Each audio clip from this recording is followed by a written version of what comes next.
It is Monday, December 16th. This is Jaguars Happy Hour. Jaguars Happy Hour is brought to you by Jet Home Loans. And now, a guy who, just like Mac Jones, always brings the Riz, J.P. Shadrick. Welcome in. It is Jaguars Happy Hour on this Monday, December 16th. A busy 2 hours ahead, as always, on Monday after games. This is after another Jags loss. 32-25, the final back-and-forth ball game of the Jets with some big-time plays. I guess the defense has given up a lot of those big-time plays this season. Jaguars offense, though, had some impactful play from young players and some cornerstone players for the future. And as we said, explosive plays and key moments against the Jaguars defense. We'll keep it real, as we always do, but especially in one certain segment in hour number 2. And Fanatics fan questions. That went out earlier. And we'll go around the National Football League. Playoff pictures are heating up, and a lot to get to today. Back and forth ball game. Head coach Doug Peterson after the game. There were some big plays, but not enough for the good guys. They made plays that we didn't make, and that part's unfortunate, and I thought we did some good things, but just again, it comes down to just a couple of plays that your season or your game or whatever could be a little bit different. That's the case over and over again, it feels like. We welcome in Pro Football Hall of Fame left tackle Tony Boselli and CBS Sports senior writer Pete Prisco. Good afternoon, gentlemen. Pete, another one with all these blown coverages and big-time plays. My goodness. I mean, can you find more guys open in any secondary than that one? I mean, all year long. It's incredible. And by the way, it wasn't like the pass rush was very good either. I mean, it wasn't a great day for that group as well. So, look, there's a lot to dissect about the game, a lot to get into. They had a chance to win the game, and they didn't. They couldn't get stops when they needed to, and I think ultimately, when they look back on it, they won for losing. Like I always like to say. I mean, you lost the game, but you showed some things in some certain situation. Brian Thomas is on his way to being a superstar. And there are other guys that flashed at times, and you still lost the game, which is a good thing because you didn't hurt your draft position again. So it was interesting, Pete, because you said how open guys were. They were either really, really open or not in coverage. Yeah. Because there wasn't a pass rush, to your point. And Aaron Rodgers had to hold the ball and could not find anything down the field. And if you watch the tape, there was really good coverage at times. I watched it, and I agree with you. There were, but then they have their mental busts all the time. Yeah, like it's like you can, like if you go to the fourth quarter, the 3rd and 5 where Aaron Rodgers throws the ball to Devontae Adams down the sideline and he toe touches it. Not this one. This is the next play I was going to get to. That's the other one. This had to be on Jerry and Jones, right? Well, let's hold on one second. We'll get that in a second. Yeah, the toe tapping play you're talking about. Yeah, the toe tapping play. Like, you just tip your hat. It was good coverage by Tyson Campbell. It was a great throw. It was an amazing catch. Yeah, that's okay. Right. Like, there's nothing wrong with that. Correct. Like, Tyson Campbell shouldn't hang his head and be like, "Hey, great play. I had good coverage. I played it right." And you can live with getting beat by that. But what you can't live with is on the next 3rd and 5 later in that drive is a simple crossing route, and everyone else is playing man. Now, I heard Doug today talk about that they were supposed to – it sounds like they were supposed to switch it off. So maybe Jarian was not wrong. Who's he supposed to switch that off with there, though? Let's see. Only other guy there was 33, right? There's 33. Well, he can't switch it on with him. He can't cover that. It looks like to me either that he's supposed to switch it off with Monteric Brown, who's just supposed to play his side and switch the crossers, which seems hard to me, or he's supposed to run with it. But whoever's fault it is, it's a blown coverage. And you can't lose this way. And we've lost too many times with explosive plays of guys just not being covered. You know what looked weird about that, Tony, for them to pass that off? Everybody else is playing man. That's my point. But JP, isn't that what Doug said in the press conference? Yeah, you know what? And in fact, we have that. Doug Peterson today discussing this play exactly, the 3rd and 5 of that was blown by the Jags defense. Let's hear it.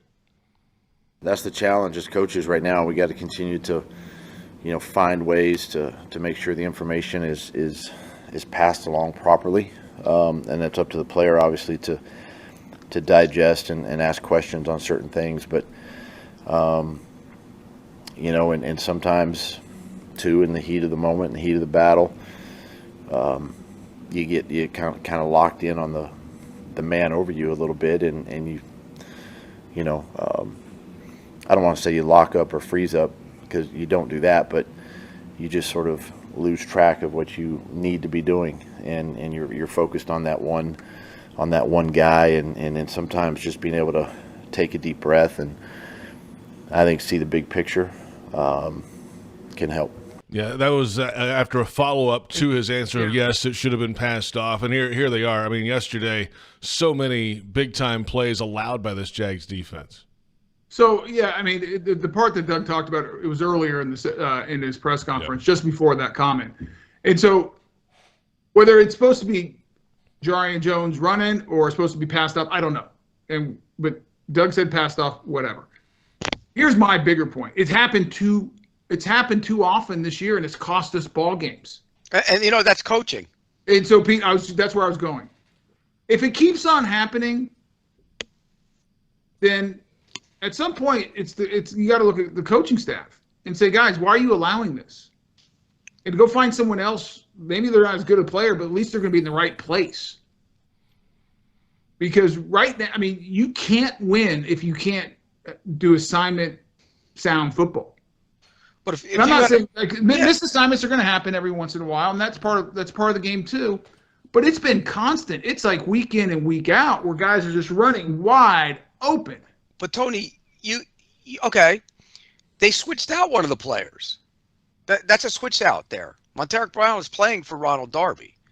So you switch out because if you switch out the player and the same thing keeps happening, ultimately it goes back to the coach. And here's what: if you were doing a job and your boss kept telling you, do it this way, do it this way, do it this way, you got to do it this way, you got to do it, and you weren't doing it, and then they switched that guy, they switched you out, put somebody else in, and that guy wasn't doing it, then it would be on the boss.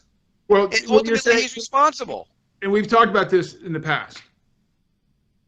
As a coach, you actually can be right schematically, but if guys can't do it, you're wrong. And so at some point you got to say, okay, this is too much for our guys, so let's keep it simple. At least we'll be in the right place and we'll play fast. Well, the simple thing would be, Jones, you go with your guy and you go with yours. That's the point I'm making, and that's this case. But there's been other cases where, right. And there are other cases on Sunday. Yeah, and so it's just it's frustrating. It's frustrating for everybody, but it's the story of our season. Another one possession game. Everyone says, "Oh, if we just won those one possession games." Well, we didn't, and the NFL is full of one possession games that determine the outcome every single week. And guess what? The good teams win them, a lot of them. The great teams win almost all of them. The Chiefs win them all. The bad teams sit where we are at 3-11.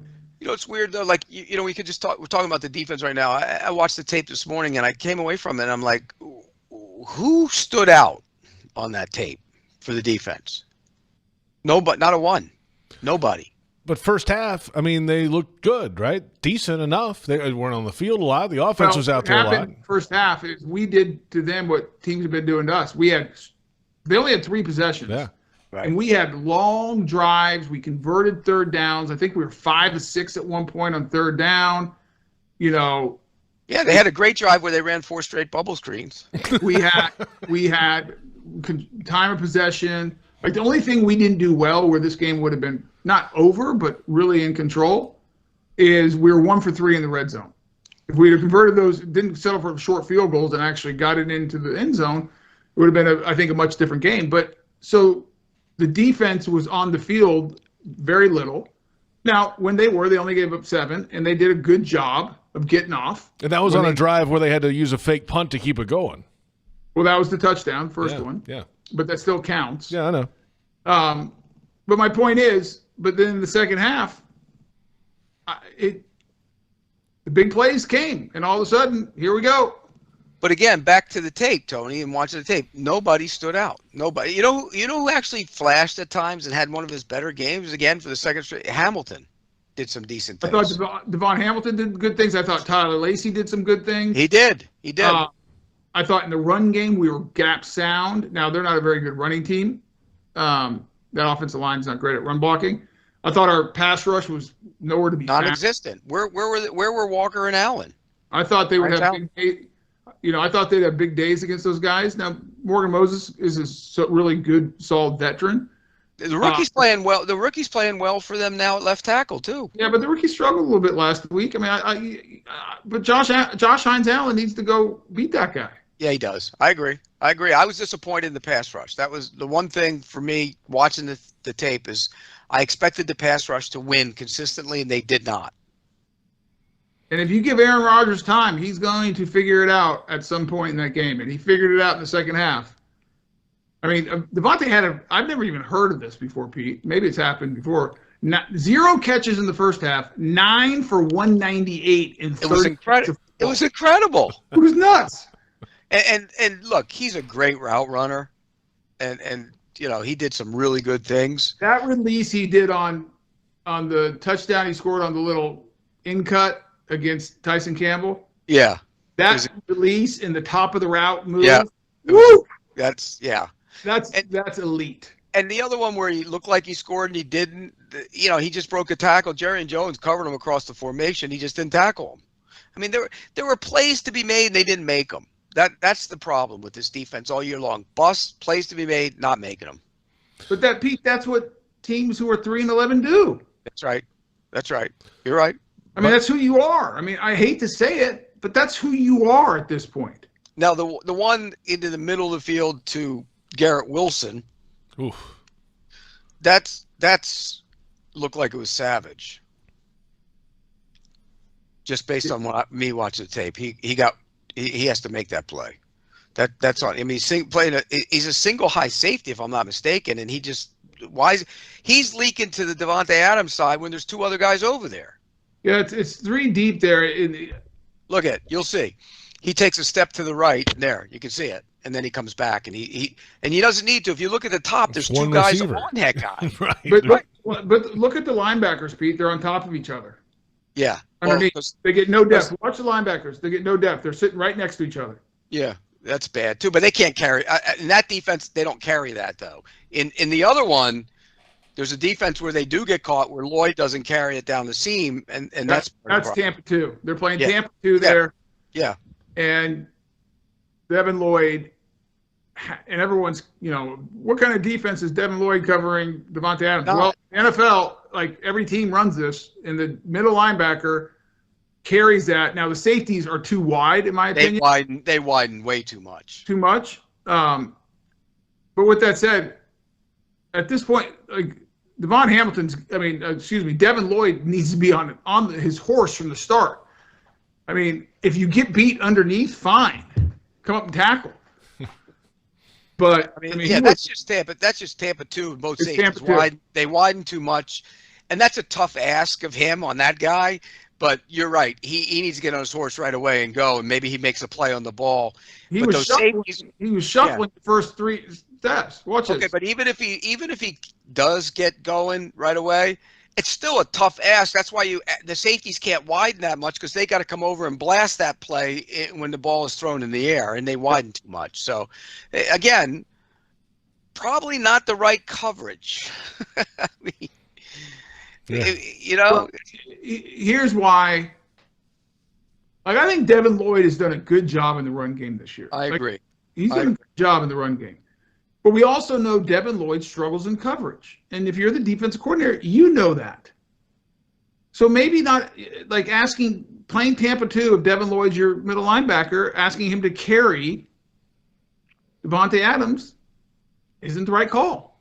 And he's not the fastest guy in the world. That's my point. Coverage. Well, the reason he doesn't cover great because I don't think he runs great. Right. He's also out of position a lot. That too.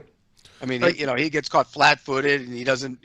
Teams are playing man. Team is playing man. He's playing zone. I mean, he gets caught a lot in that stuff too.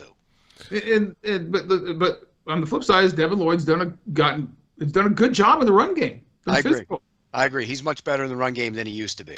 By the way, you said earlier, guys, that the Devontae Adams 198 yards in the second half. Haven't seen that a lot. Well, Ben Volen of the Boston Globe on X earlier said it's the sixth time since 91. This, it's the sixth most since 1991. But Jamar Chase has the most since then, 212 yards this season in a second half. But it doesn't happen often. But that's not what he said. Tony said guy having none and then 2 zero catches, zero yards. That I don't know. Nothing. I'm just talking about second halves by themselves. Yeah. Still a huge half. I'm like, the guy didn't have a catch. Had one drop, one target. Right. Well, I mean, almost the week before for Brian Thomas Jr., right? I mean, he had 2 targets. Yeah. 2 targets, two no targets. catches, and then threw to him last week. But not this much. Brian Thomas had like 80 yards. It's a little different. It's a little different. 198 and 2 touchdowns. Hey, let's come back. We'll get into the offensive side of this thing, Pete. We got plenty to discuss on defense still, certainly. That was a rough day at the office for them, certainly in the fourth quarter. Second hour, a little later, we've got Fanatics fan questions. We'll keep it real. Jags fans want customized Jags furniture for your home? Check out zipchair.com and browse all customizable options. ZipChair, furniture for fans. It's Jaguars Happy Hour presented by Jet Home Loans.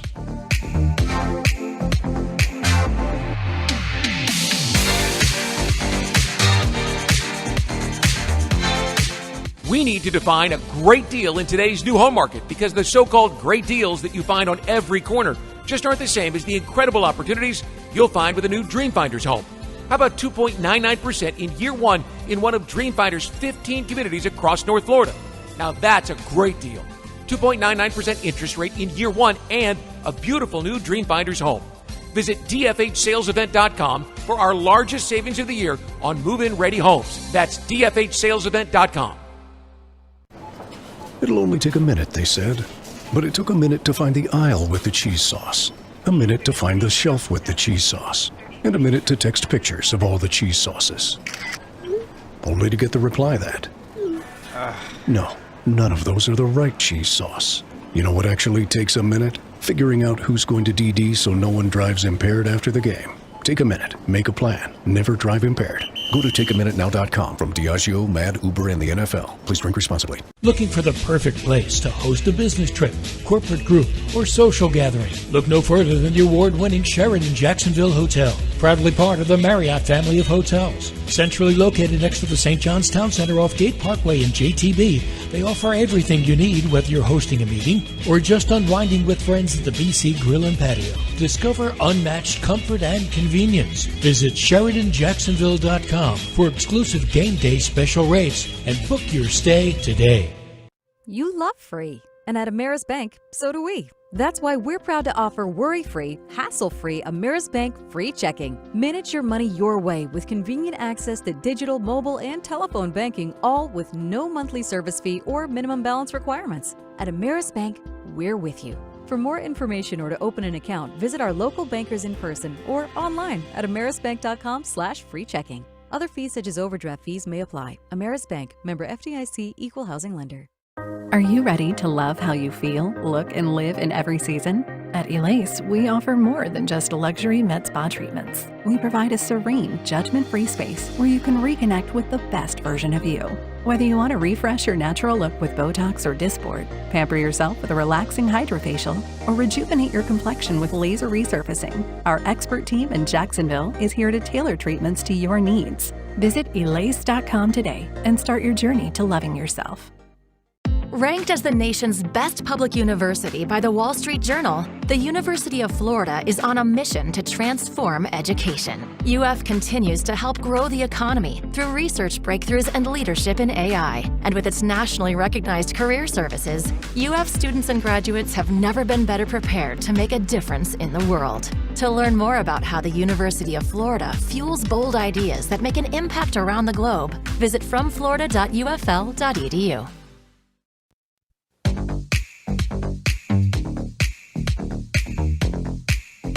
I think the opportunities just came my way.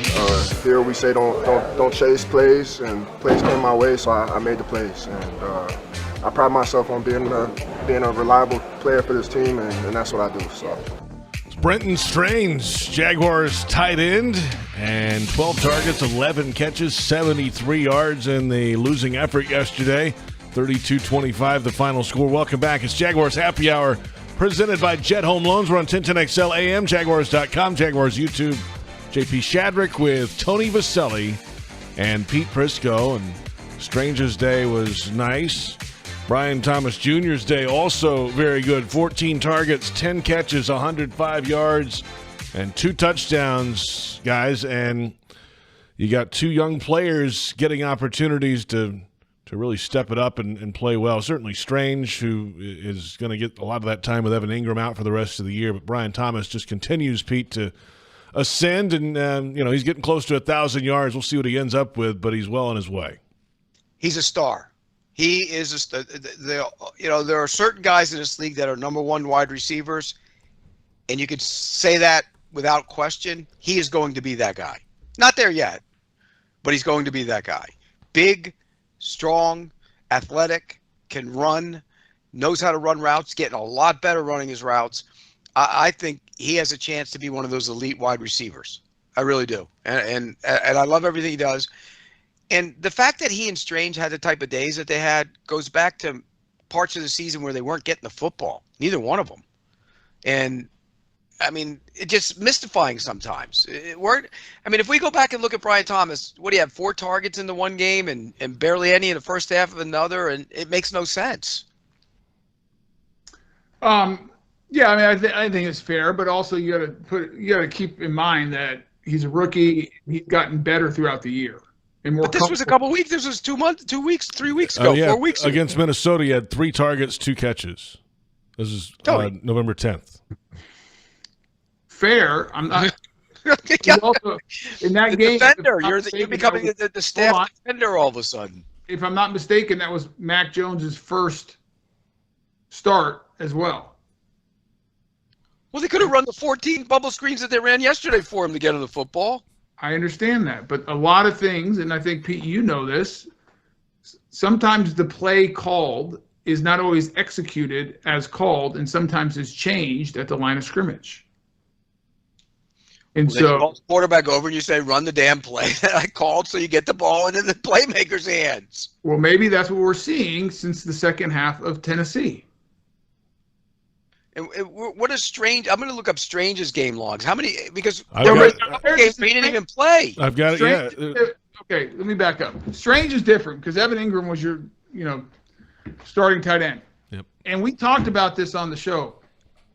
My belief, probably for the last 8 to 10 weeks, is that their best personnel grouping was 12. Agreed. Bigsby or Etienne, Strange and Evan Ingram, Brian Thomas, and what other receiver you want out there, whoever's healthy.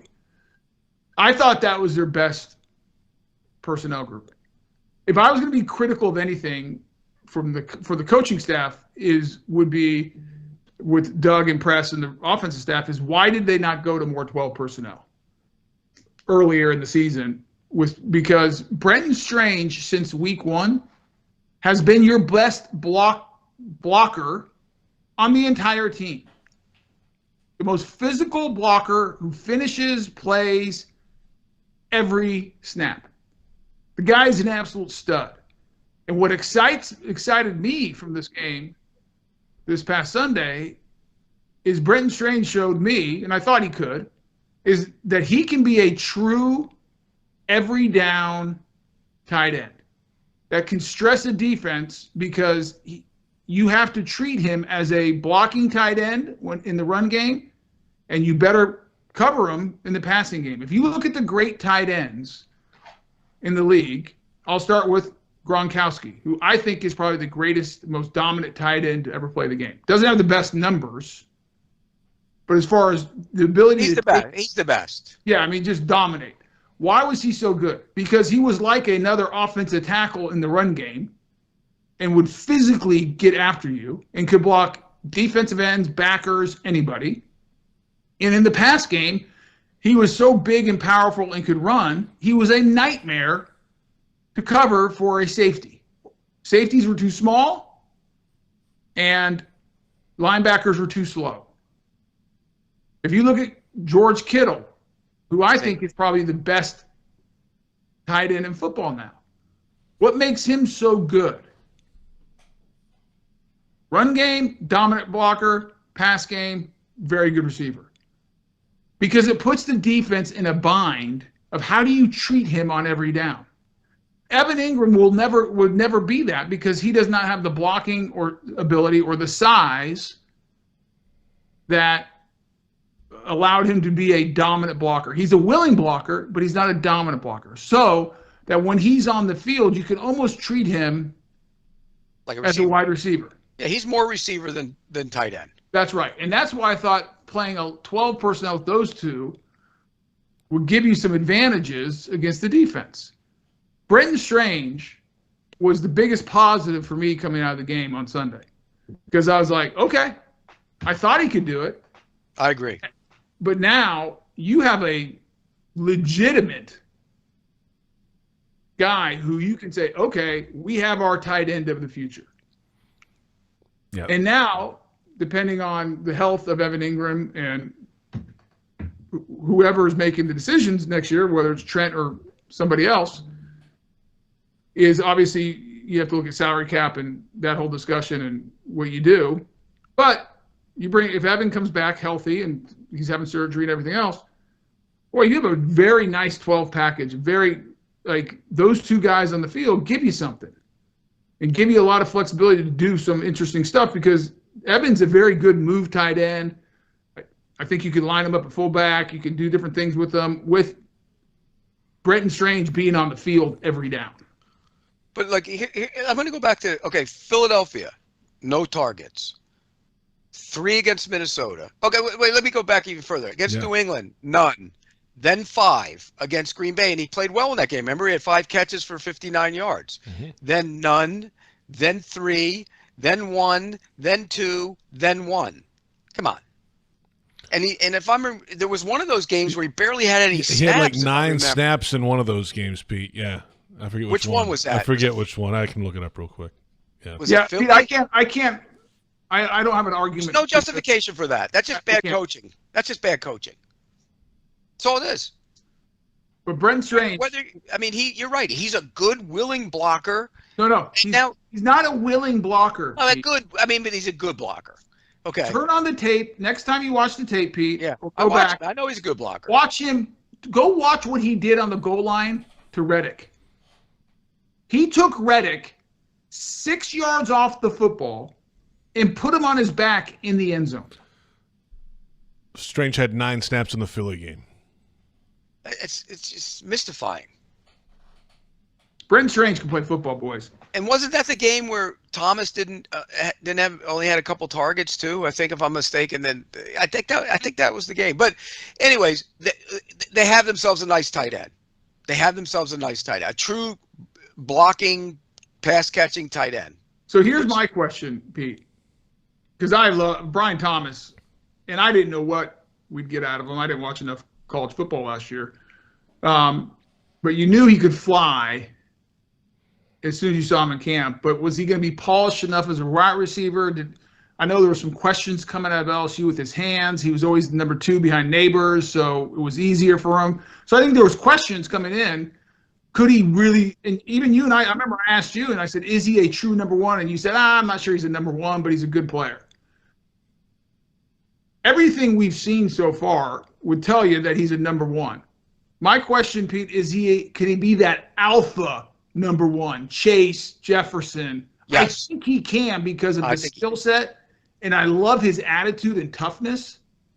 And he has a little bit of, subtle swagger, the way he does things. You know what else is fun to watch too? When he doesn't get the football. I mean, you got to be careful about it sometimes. But like, and I'll give you an example.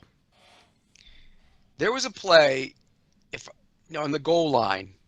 In fact, I think he checked it down to ETN on third and goal. Do you remember the play? There was no way ETN was getting it was third and goal from was that after he took his stupid right after his stupid step out of bounds? Yeah. Okay, it's third down from the 12. There's no way ETN, they're dropping into zone coverage. There's no way he's getting there. But if you go back and watch that play, and there wasn't any pressure on Mac Jones on that play, you got Thomas clear into the back end line for a touchdown. And you could see his reaction as soon as he checked it down. He knew he missed him and he wasn't getting in. And I like that. Okay, receivers always, and you play with two of them, they always want the ball. They always have to have the ball. When they don't get the ball, they complain about it. And I'm okay with that. You just can't go past the line. Like A.J. Brown probably went past the line last week in Philadelphia. You can't go past the line. But I like the competitive drive of the kid. The stride is incredible. When he gets the ball in his hands, that long striding that he has, he's been timed, I think, the second fastest in the league this year. I'll say, Pete, what jumps out at me is two things, picking up on what you're saying, because I agree with everything you just said. I think it was the first half, maybe the second half, he catches that crosser. It's zone coverage. The safety's coming down, has the angle. And Brian catches the ball and just separates. And it looks effortless, and he's just pulling away. And even when he gets those bubbles, it doesn't look like he's moving, and he's just eating up yards. Yeah. And I think he's deceptively fast. He has a natural feel of where to go and to pick up yards. And then the big thing and I can't remember the last time we had this. I mean, the closest since I've played would be Allen Robinson, I'm not even comparing the two, but Allen Robinson was great with that 50-50 ball.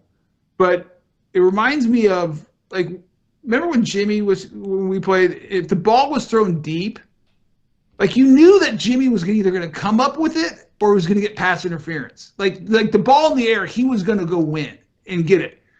Every time we throw it deep to Brian Thomas, I get this feeling he's going to go get it. He didn't go get the one in the end zone, though. Or he's going to get it. Yeah. Should he have caught the one in the end zone? It was a pretty good ball. I thought it was a little high, but I thought it was a little high. Normally he would catch that, though. But what I thought he could do, because he kind of ran through it and jumped, but if he would have gathered himself and went up and tried to high point it, I think he'd get. Was it last week that Mac Jones actually overthrew him deep? That's almost impossible to do. Well, and then he got him coming out of the break on that one third down play. Oh, what a great route that was again. I mean, he's wide open. Yeah. By the way, Pete, you're right. But by the way, on that drive, it was that one, and then the Parker Washington ran a great out too. It was wide open, and Max sailed him. Pete, you're right. That 22.15 miles per hour on the Week 5 85-yard touchdown, the second fastest ball carrier in the league this season. Kevontae Turpin of Dallas is only faster. Yeah, it's incredible, and he runs. He makes it look like, okay, I'm going to go back to the touchdown that he beat the Stiggers kid on, the one on yesterday. That route, that's growing. He wouldn't do that. He wasn't doing that in week 2, 3, or 4. That's a kid who's learned how to run his routes, and that's going to make him even more dangerous. I just like when people try to chase him, they can't catch him.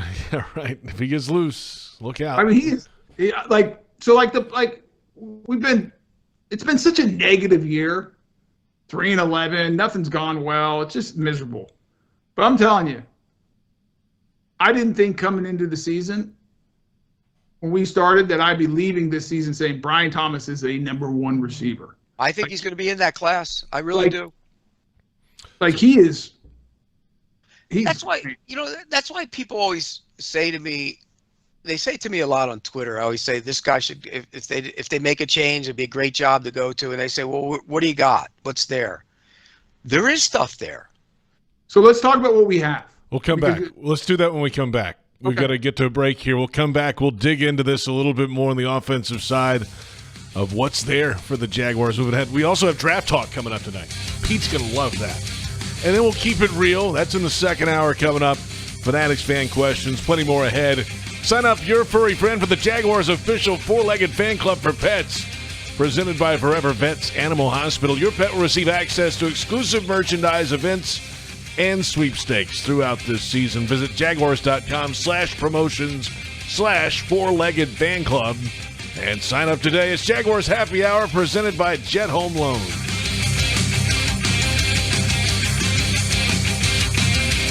Navigating the current housing market and figuring out your best move when it comes to a mortgage isn't your full-time job, but it's one of the biggest decisions you'll ever make.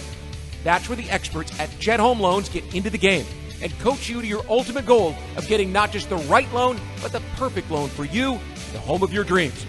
Jet Home Loans works with you all the way, from application to closing, making sure your game plan is perfect.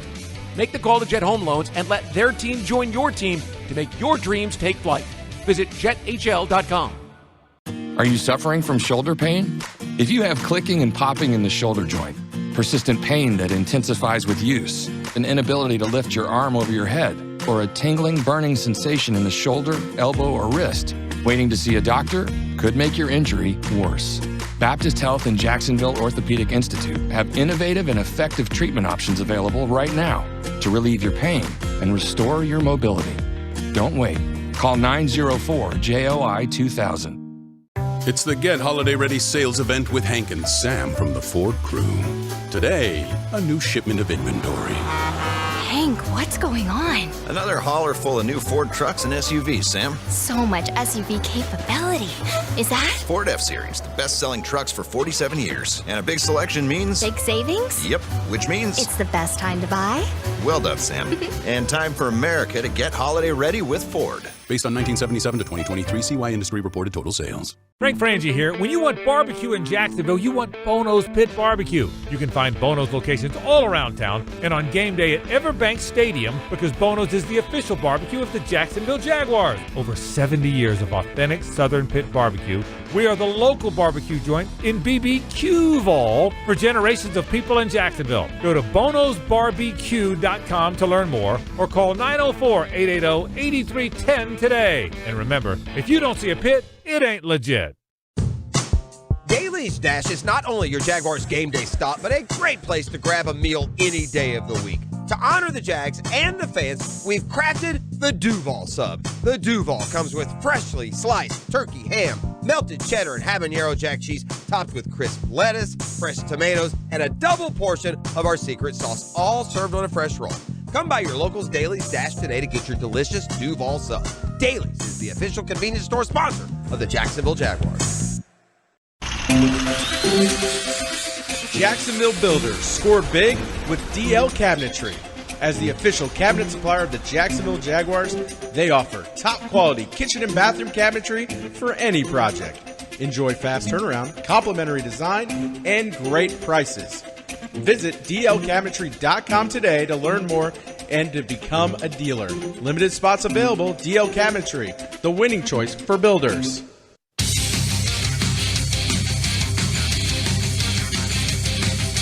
I couldn't be more happy for both those guys. This was a great opportunity for Brenton, and he really rose to the occasion. And you talk about a great, humble kid that plays tough, plays physical, and the type of player that we know that he is. And then of course BT, you just see the a top receiver in this league. I mean, he's a good young receiver that's going to continue to get better, and as we get Trevor back and all that kind of stuff. I mean, it's a good combination to build around. Head coach Doug Peterson after the game yesterday at the bank. Welcome back. Jaguars Happy Hour presented by Jet Home Loans. JP Shadrick from the Hyundai Studios. Pete Prisco and Tony Boselli elsewhere today. Looking for the MVP of the truck game? Better check out the 2024 Ford F-150, loaded with impressive capability and game-changing tech. You can dominate, work, play, and everything in between. Test drive an F-150 at your local Ford dealer, proud partner of the Jacksonville Jaguars. We're on 1010XL AM, Jaguars.com, Jaguars YouTube, and the head coach there talking about Brenton Strange and Brian Thomas Jr. We just discussed those guys, and we left off with what is there? What do you have moving ahead? Let's start on offense after this season. What are you most excited to see on that side of the ball? Me personally, I think you look at the whole group. You have your quarterback. Now he's got to get better, but you have your quarterback. You have a number one wide receiver. You have two. Now you have a dual threat tight end, a guy who can block and catch, and you have a pass catching tight end. You have a young slot receiver who I think is getting better by the week. So what's not to like from that group, that core group? You want to go to the running back? You got a power runner. And by the way, there were some things yesterday in yesterday's game. I didn't think the running backs had that great day, even though they ran. They were a little hesitant at times and bounced it a couple times when the hole was right in front of them. I don't know if you agree with me, Tony. I thought there were a couple times where Etienne bounced it when he had the hole right in front of him. But I think as a group, you have a nice nucleus there. And by the way, since the left tackle's been paid, holy cow, he's been good. I mean, it's like a different dude there. And maybe it's just because he knows he's the guy now. Yeah, so, I mean, if you look at this offensive side, I agree with Pete. You have your quarterback. I'm a believer that I've said it multiple times. We will win a Super Bowl with Trevor Lawrence at quarterback. Team will win a Super Bowl. Does he need to get better? Absolutely. Everyone needs to get better to do that. By the way, the whole organization needs to get better to do that. I agree with Pete on Brian Thomas. We've killed that and beaten that one today. I mean, we all believe that. I love Brenton Strange. I'm going to leave Evan Ingram out right now because he's going in his last year of his deal. But let's just, you have a young player, friendly contract, I think has a chance to be a really good tight end. You have two bookend tackles. I don't think Anton's had a great year this year. He needs to get better, but he's a good player. He wasn't great on Sunday. He had a bad first half. A couple holding penalties. He struggled with McDonald at times. Listen, the left tackle, 3 games in a row since he's getting paid. He was great. And the question with Walker was consistency in the pass game and his protection. He's been outstanding. Yep. Outstanding in the protection. And we knew he was a good run blocker, and he continues to do a good job and be physical in the run game. I like what Parker Washington has done. I'm not ready to say he's a starting slot in this league, but he's getting better, and he's had a good year. He's run some really nice route, and I think he's dynamic with the ball in his hands after the run and catch, and I think he's a tough guy. He's a tough kid. And you have, the big question is going to be, you have Bigsby for 2 more years under contract. The big question is going to be, what do you do with Etienne? He's going to his 5th year. You don't have to make a decision this offseason, but it's coming up, and he's going to have a big cap number next year. So I think you got to look at that. But you have a back. So if you they exercise the option on him, though. No, I know. I mean, he's here next year, but he has a big cap number. Yeah, that 5th year is $6 million and change, I think. Yep. And so, I didn't think he ran that well on Sunday. It's not huge, but I think Etienne, used correctly, he's very good in the pass game. Open field, he does a good job. I do tend to think that he bounces it too much. Yep. He did on Sunday about 3 times. At times, but he's a good football player, no doubt about it. So at least for next year, you have 2 backs. And really what you got to focus on is the interior of that offensive line, because you have an aging center and an aging right guard, which, by the way, I think Brandon Sheriff has done a good job this year. I question them not doing something at that position because of his age and the injury history. He's been good. I mean, he's been better than the center the last month. Yeah, and he's tough. Man, he does a good job. It's like this year, the more beat up he's gotten, the more physical he's playing. I'm telling you, now, the big question is going into next year will be Brandon Sheriff's 11th year, and he's beat up. I mean, the guy's a warrior. I mean, I got so much respect for Brandon Sheriff. Because at his age, on a 3-11 team, going the wrong way, and he's beat to hell, he's not blinking and looking for the sideline. He won't come out. I mean, at one point in the game yesterday, I was watching, he's grabbing his arm. I could tell he hurt his shoulder. It's already banged up, obviously in pain. Didn't even look to the sideline. The line as a whole, aside from Harrison's problems, that they were okay on. I thought they were fine. Yeah.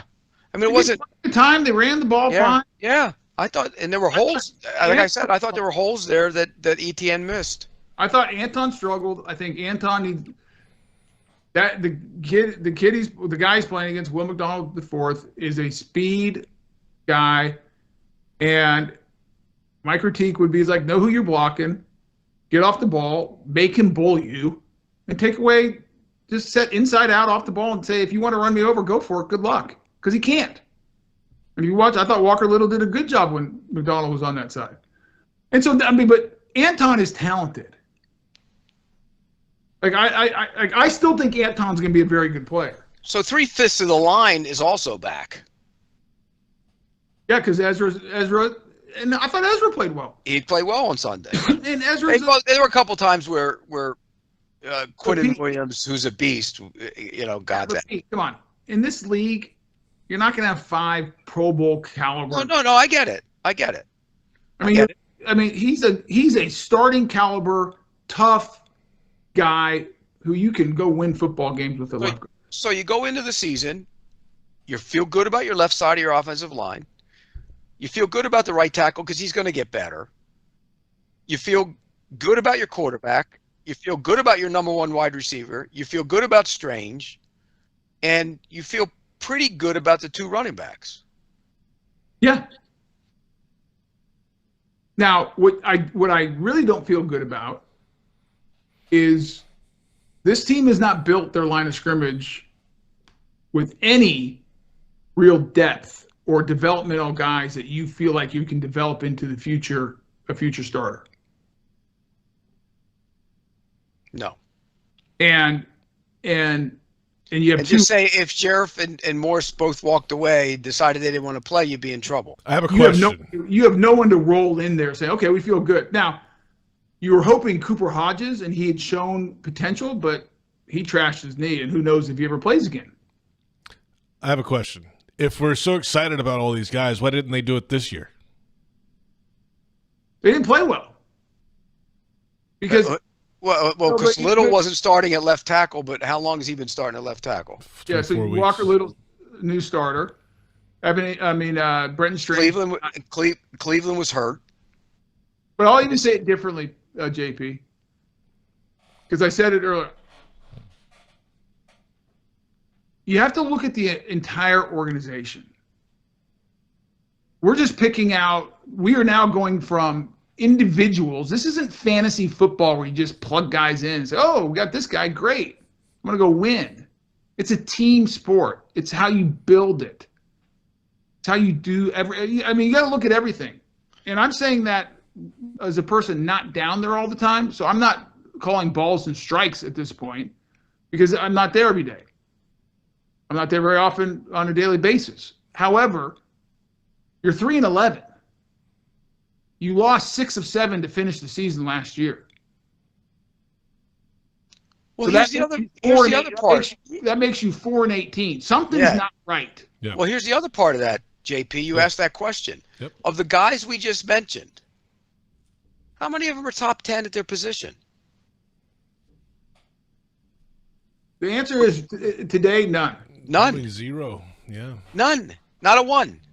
Okay, but let me ask you a different question, Pete. How many of the guys we just talked about have the ability and potential to be top 10 at their position? The quarterback. Okay, 1. The wide receiver. 2. The left tackle. 3. That might be it. I disagree. Where are you going? I think both the right tackle and your tight end can be top 10 players. Boy, you're really optimistic today. I am high on Brenton Strange, and I'll give Jeff Loggeman. He was on it first, but probably starting in about week 2 or 3 for me. Watching that dude block on the limited reps he got and how he attacked people and the want to and the physicality. That was the book on him last year, and he didn't block very well. Remember? Yeah, he didn't. I'm telling you, whatever he did in the offseason, do it again and do more of it this offseason. Guys, let's come back. We're going to get to the defensive side of this conversation and keeping it real. That's in a little bit. We'll come back, though, Pete, and talk about the draft order quickly because it's draft talk time. The Jaguars have been eliminated. Like we said, defensive part of that coming up. And then in the second hour in a few minutes, Fanatics fan questions, much more ahead. It's Jaguars Happy Hour presented by Jet Home Loans. We need to define a great deal in today's new home market because the so-called great deals that you find on every corner just aren't the same as the incredible opportunities you'll find with a new Dreamfinder's home. How about 2.99% in year one in one of Dreamfinder's 15 communities across North Florida? Now that's a great deal. 2.99% interest rate in year one and a beautiful new Dreamfinder's home. Visit dfhsalesevent.com for our largest savings of the year on move-in ready homes. That's dfhsalesevent.com. Brooks Rehabilitation is proud to be the official rehabilitation partner of the Jacksonville Jaguars. We are here for them, and we are here for you. Ranked #1 physical rehabilitation hospital in Florida by U.S. News and World Report, our playbook is individualized treatment and exceptional care to get you back to living your life. Brooks has cutting-edge technology and therapy solutions in every care setting, treating sports injury, orthopedics, brain, spinal injuries, and more. Go beyond your expectations with Brooks Rehabilitation.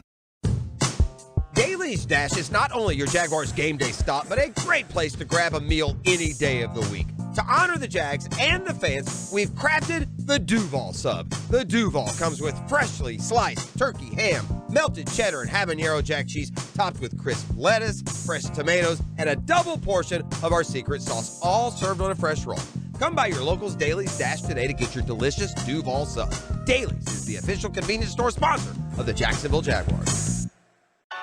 Flight by Yuengling is the next generation of light beer. For those who don't follow trends, but craft them. Flight by Yuengling is 12 ounces of uncompromised refreshment from America's oldest brewery. With only 2.6 grams of carbs and 95 calories, this is premium refreshment 6 generations in the making. Don't just raise a glass, raise the bar. Flight by Yuengling. Available wherever beer is sold. DG Yuengling and Son Incorporated, Pottsville, Pennsylvania. Please enjoy responsibly. It's the Get Holiday Ready sales event with Hank and Sam from the Ford crew. Today, a new shipment of inventory. Hank, what's going on? Another hauler full of new Ford trucks and SUVs, Sam. So much SUV capability. Is that? Ford F-Series, the best-selling trucks for 47 years. And a big selection means... Big savings? Yep, which means... It's the best time to buy? Well done, Sam. And time for America to get holiday ready with Ford. Based on 1977 to 2023 CY Industry reported total sales. Are you ready to love how you feel, look, and live in every season? At Elase, we offer more than just luxury med spa treatments. We provide a serene, judgment-free space where you can reconnect with the best version of you. Whether you want to refresh your natural look with Botox or Dysport, pamper yourself with a relaxing hydrofacial, or rejuvenate your complexion with laser resurfacing, our expert team in Jacksonville is here to tailor treatments to your needs. Visit elase.com today and start your journey to loving yourself.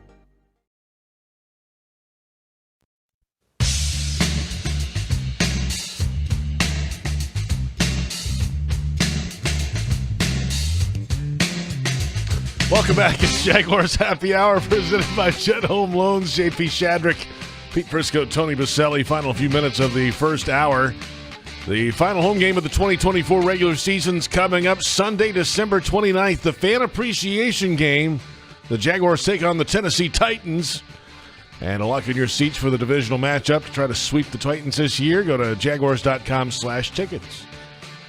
Well, Pete, this might be your favorite segment of the year because the Jaguars, with the loss yesterday, moved up to number 4 in the current draft order for the 2025 NFL Draft. Yes, they, with that win the other week, moved out of the number 1 spot for the moment, but they're right there in the top 5, Pete, number 4 with 3 weeks to go. Well, I don't think the Giants are going to win a game, so I don't think they're getting that one. But they could end up at number 2, which would still have value because there's 2 quarterbacks. And, you look, Cam Ward and Shedeur Sanders are the 2 quarterbacks, and so you want to get one of those guys. So if Jacksonville has the number 2 pick, it's much like the number 1 pick. There's going to be value in it. They play the Raiders next week. Right, the Raiders play tonight. Memo, lose to the Raiders, lose to the Raiders, lose to the Raiders. And then they could end up with with the second pick possibly. Yeah, I don't think the Giants are going to win again. I don't either. The Raiders, could very well not. I don't see us losing to the Raiders. They're going to have a third quarterback. No Max Crosby. Does that count as the West Coast?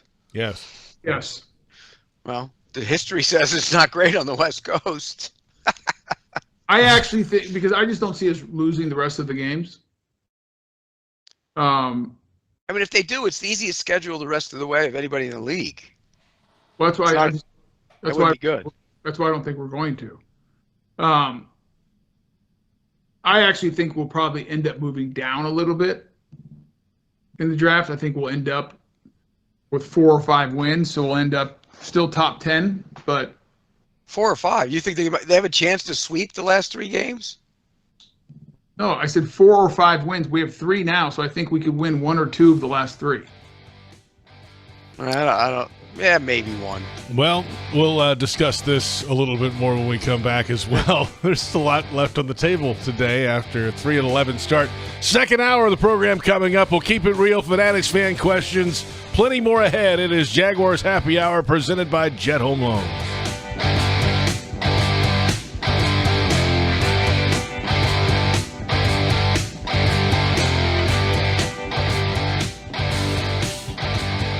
Navigating the current housing market and figuring out your best move when it comes to a mortgage isn't your full-time job, but it's one of the biggest decisions you'll ever make.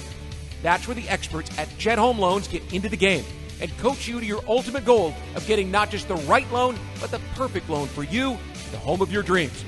Jet Home Loans works with you all the way, from application to closing, making sure your game plan is perfect. Make the call to Jet Home Loans and let their team join your team to make your dreams take flight. Visit jethl.com.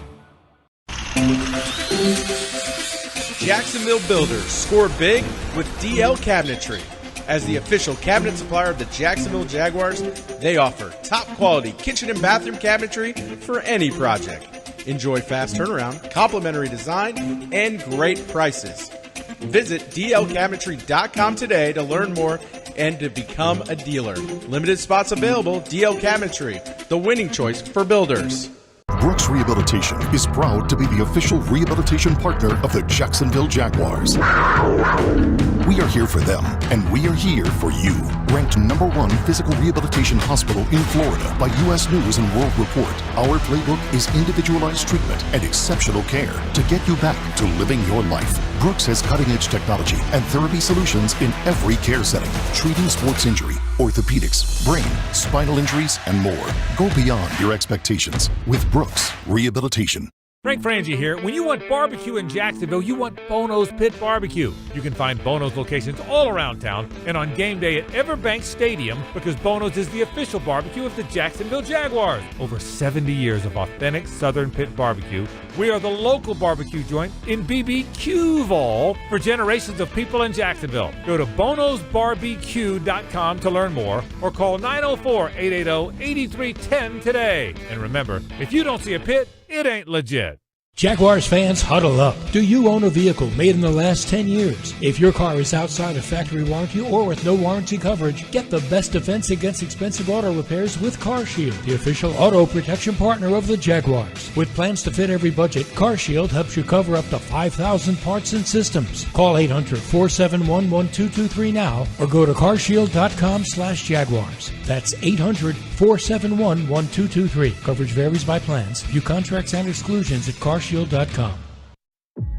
There are those who wait for spring, and then there are Cadillac drivers who boldly inspire spring's arrival in stunning sedans poised to outrun winter, or in stylish SUVs. Bringing together design and performance with such exuberance, they make every day feel like that first warm day of the year. So this spring, don't wait. Be among those who inspire boldness in bloom at the Cadillac Move Up sales event. Visit your local Cadillac dealer today.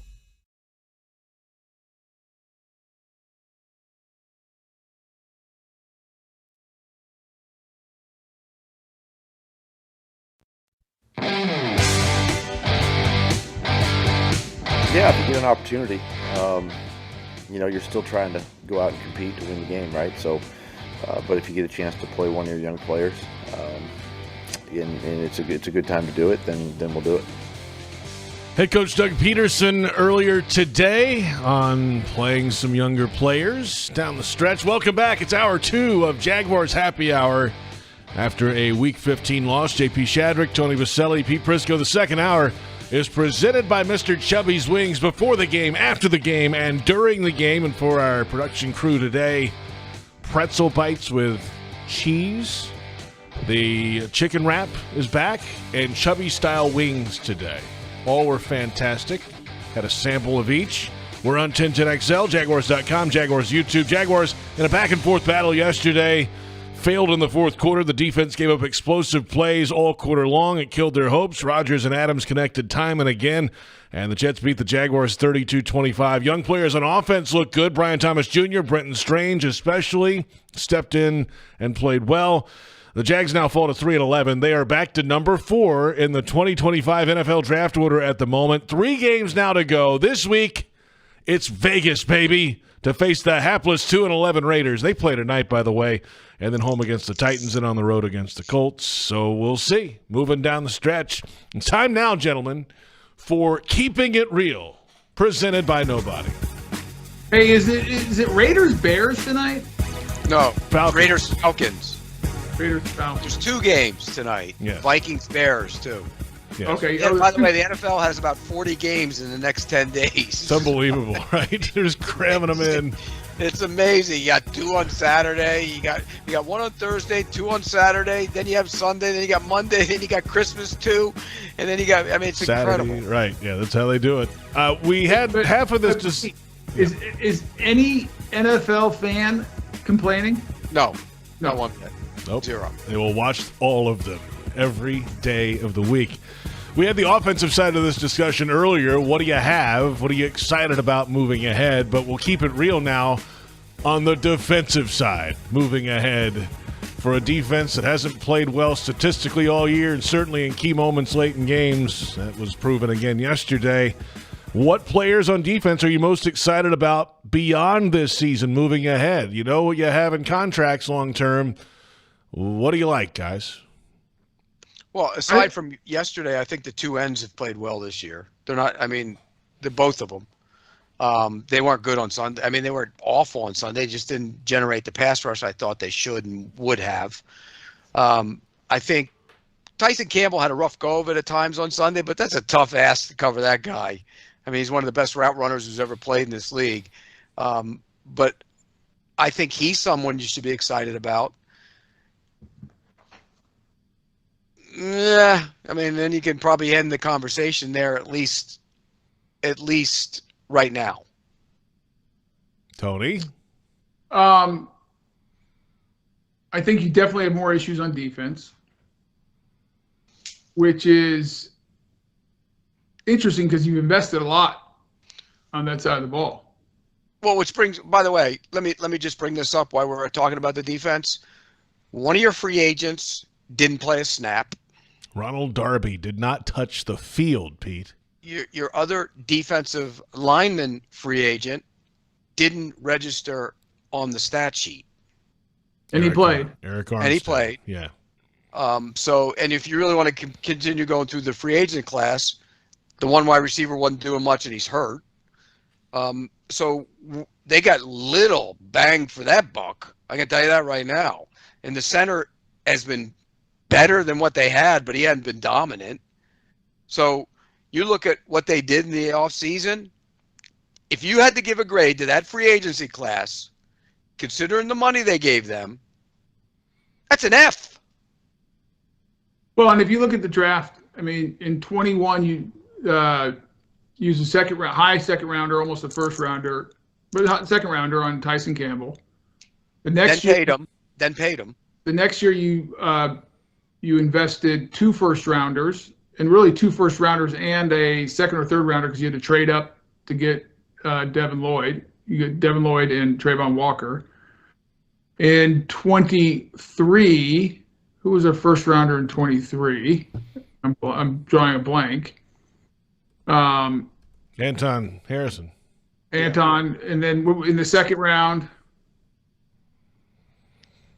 Well, that was when they took Strange and. Yeah, that's right. Yeah, so it was offense. It was more offense, and then this year, you drafted a D tackle in the top of the second round, who was inactive for most of the year. So you've invested, some capital. Well, capital and money. Yeah, no, I'm just saying. And the defense is historically bad this year. They struggle. And they struggled down the stretch last year with a bunch of missed assignments and issues last year down the stretch. Who am I excited about? I think both ends. Absolutely. I think Tyson Campbell's a good corner. Do I think is he played like a shutdown corner? No, but he's good. He's a good player. Tyson Campbell's a good player. That's it. Jarian Jones? I'm excited about Jarian. Yeah, Jarian Jones is a good player. He's played better lately, right? I mean, he's gotten better as it's gone along, I think. Yes. Yeah, that's somebody you'd like to have Jarian Jones on your team. Yeah. Yes. Yeah, I like Jarian Jones. I think Devin Lloyd's a Sam linebacker. Which means he plays 2 downs essentially.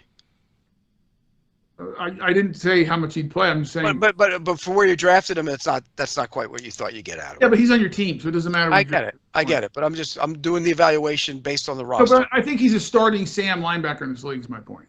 Yes. All the positions you guys have mentioned, and Pete, you've talked about this before, are all on the outside of the defense. Interior D-line, middle of the linebacker core, the safeties are not on your list right now. Well, okay. I do think Mason Smith has talent and he just has to. And there were a couple plays he made in the run game. He got down the line and made a couple plays, but he's got to learn how to disengage. He gets reached.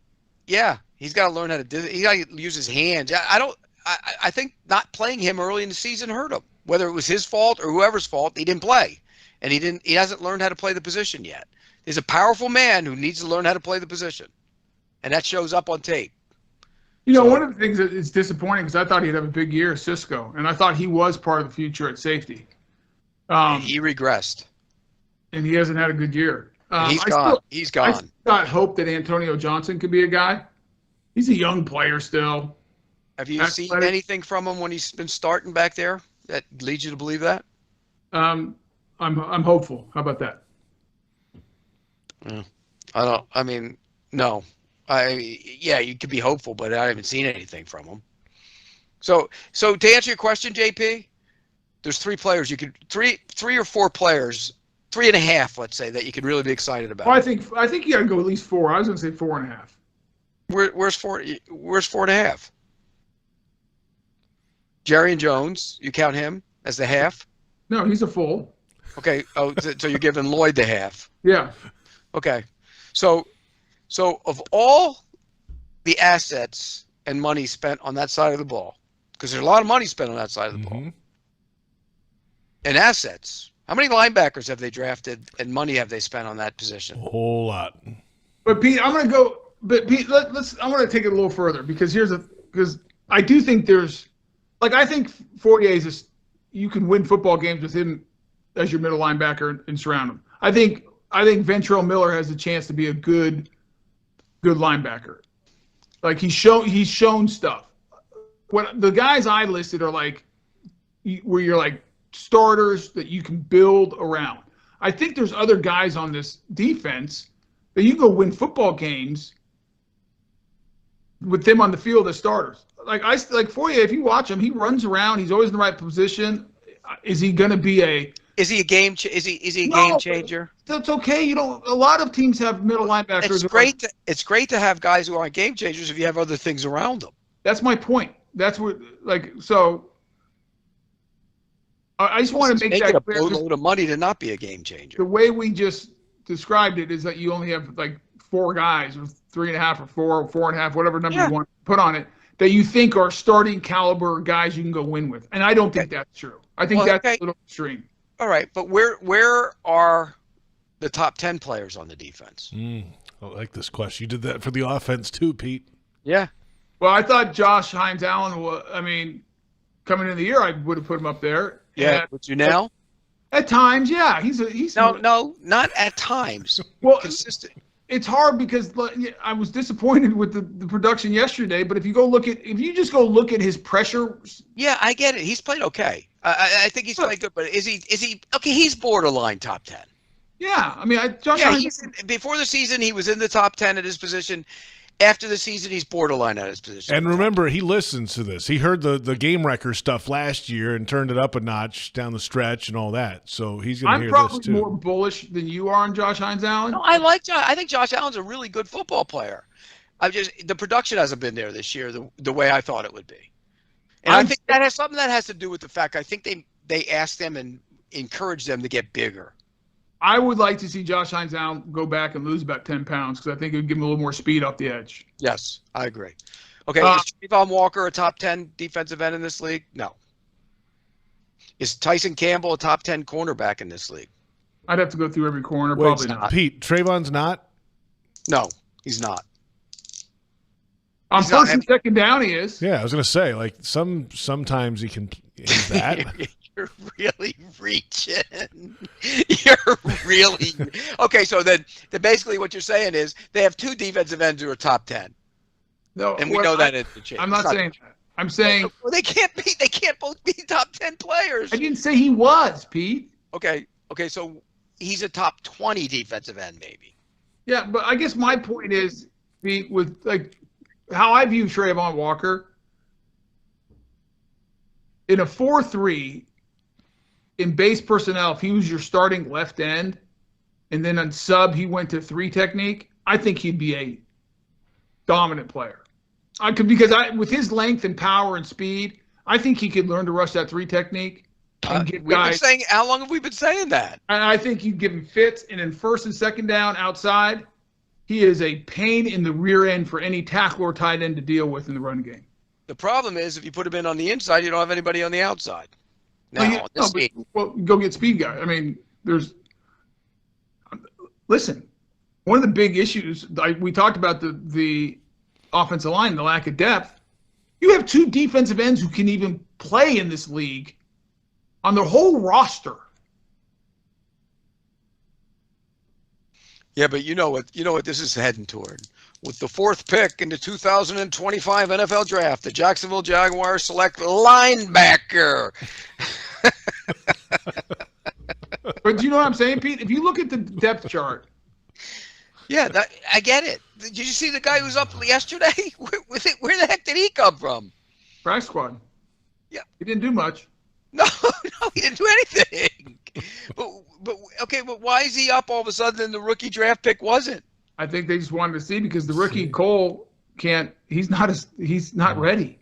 Not even close. Like we started the season with Josh and Trayvon, and our backups were Miles Cole and Eric Armstead. 2 guys who can't play defensive end in this league. It's been proven.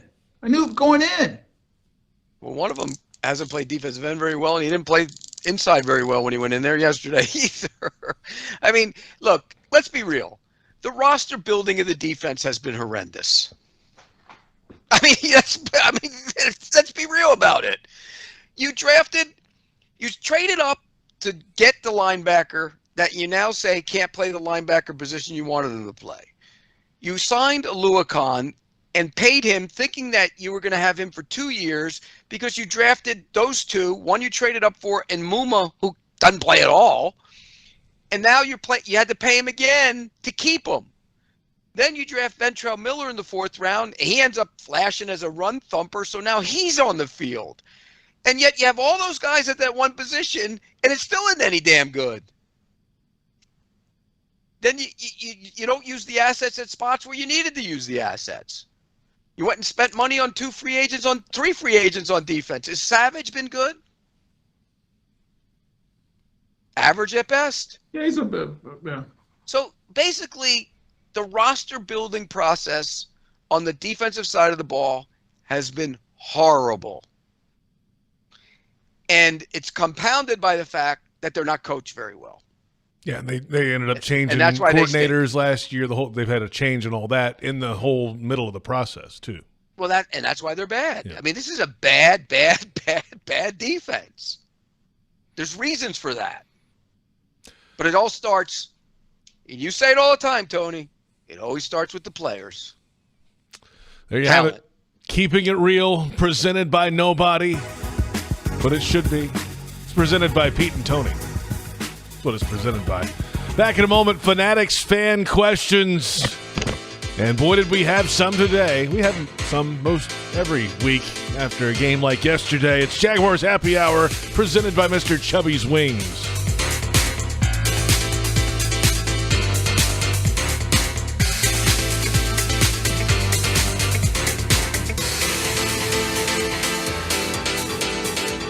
Mr. Chubby's Wings is a whole lot more than just wings. Craving the ultimate game day experience? Look no further. Swing by Mr. Chubby's and indulge in the biggest and best wings in town, all while soaking up the lively atmosphere with fellow sports fans. With plenty of game day specials and locations on the West Side, Fleming Island, Ponte Vedra Beach, and new this season, Everbank Stadium, they're here for all your game day needs. Mr. Chubby's Wings is a proud partner of the Jacksonville Jaguars. Mr. Chubby's Wings, before the game, after the game, and during the game. Hey Jags fans, stop dreaming of creating your game day fan cave and build the Jaguars den of your dreams with ZipChair. When it comes to maximum comfort, ZipChair.com is the only place for officially licensed Jaguars recliners, sofas, bar stools, office and gaming chairs, all featuring high-quality embroidered Jags logos.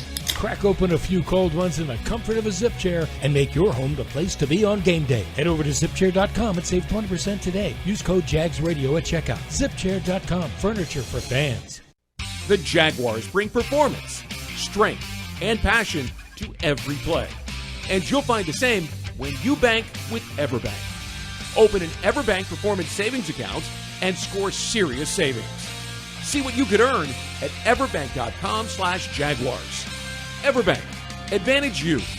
Member FDIC and the official bank of the Jacksonville Jaguars. Ranked as the nation's best public university by the Wall Street Journal, the University of Florida is on a mission to transform education. UF continues to help grow the economy through research breakthroughs and leadership in AI. And with its nationally recognized career services, UF students and graduates have never been better prepared to make a difference in the world. To learn more about how the University of Florida fuels bold ideas that make an impact around the globe, visit fromflorida.ufl.edu. On the first day of Christmas, my true love gave to me a septic tank emergency. Don't let your holidays go down the drain. Duck Rooter's here to save your Christmas cheer. Whether it's a stubborn clog, a burst pipe, or a septic scare, we'll fix it faster than Santa can slide down a chimney. Duck Rooter. Call us now and save the day. 904-862-6769 or visit duckduckrooter.com. Duck Rooter, because nobody wants a silent night in the bathroom. Listen up. Just like football, timing is everything. Only water your lawn when necessary. And always check the weather before turning on those sprinklers. Save water, save money, and score big. It's a win-win. Whether you're on the field or at home, we're all on the same team. Florida's water. It's worth saving. This message brought to you by the St. Johns River Water Management District. Visit sjrwmd.com for more information. Yeah, we got to dive into the weeds in that one a little bit more.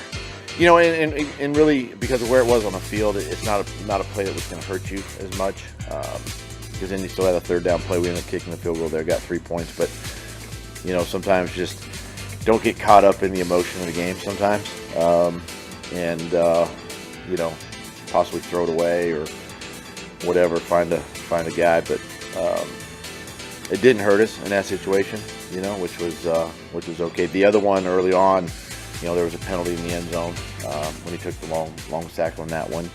Obviously saw the flag thrown there, so that one was nullified. But just the awareness of the situation. Head coach Doug Peterson today discussing the Mac Jones sack when they had 2nd and goal just outside the 5. He rolls right outside the numbers and then steps out of bounds and doesn't throw it away. It becomes 3rd and goal from about the 11 from there. They have to settle for a field goal.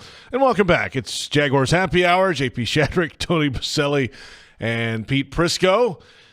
And Football 101, Mac. Can I? Go ahead, Tony.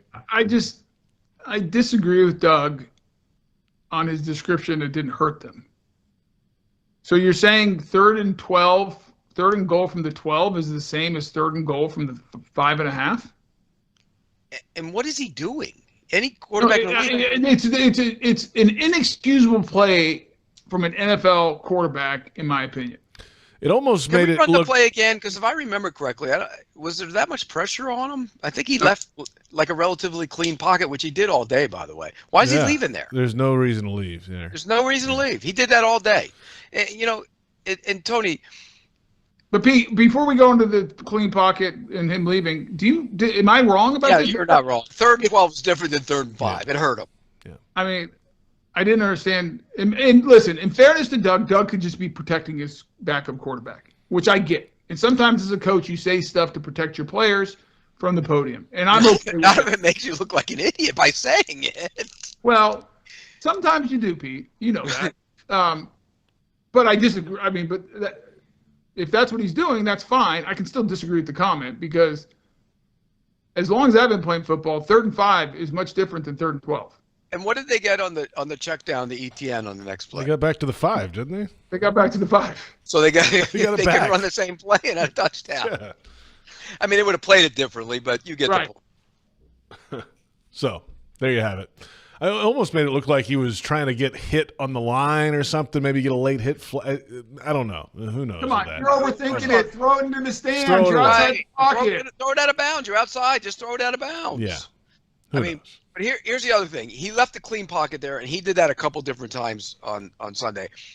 There are games where you watch and you look at a quarterback's numbers and you go, hey, pretty good.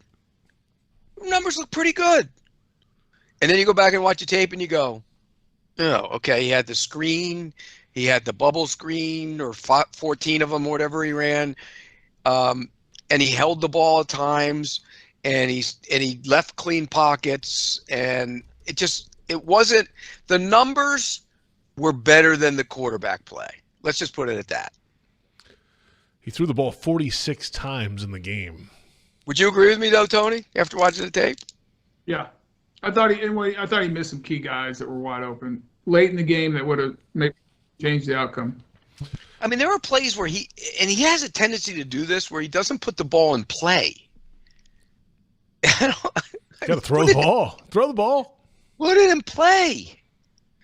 It wasn't very. By the way, you guys do remember the 4 straight. It was left. It's like Army football. Left, right, left, right. It was like a bubble screen to the left, bubble screen to the right, bubble screen to the left, bubble screen to the right. I was okay with it, Pete, because they were getting about 4 or 5 yards. They're moving the ball, Pete. I knew you would say that when I said it. That's why I know they worked. But come on, can you get a little bit more creativity in it?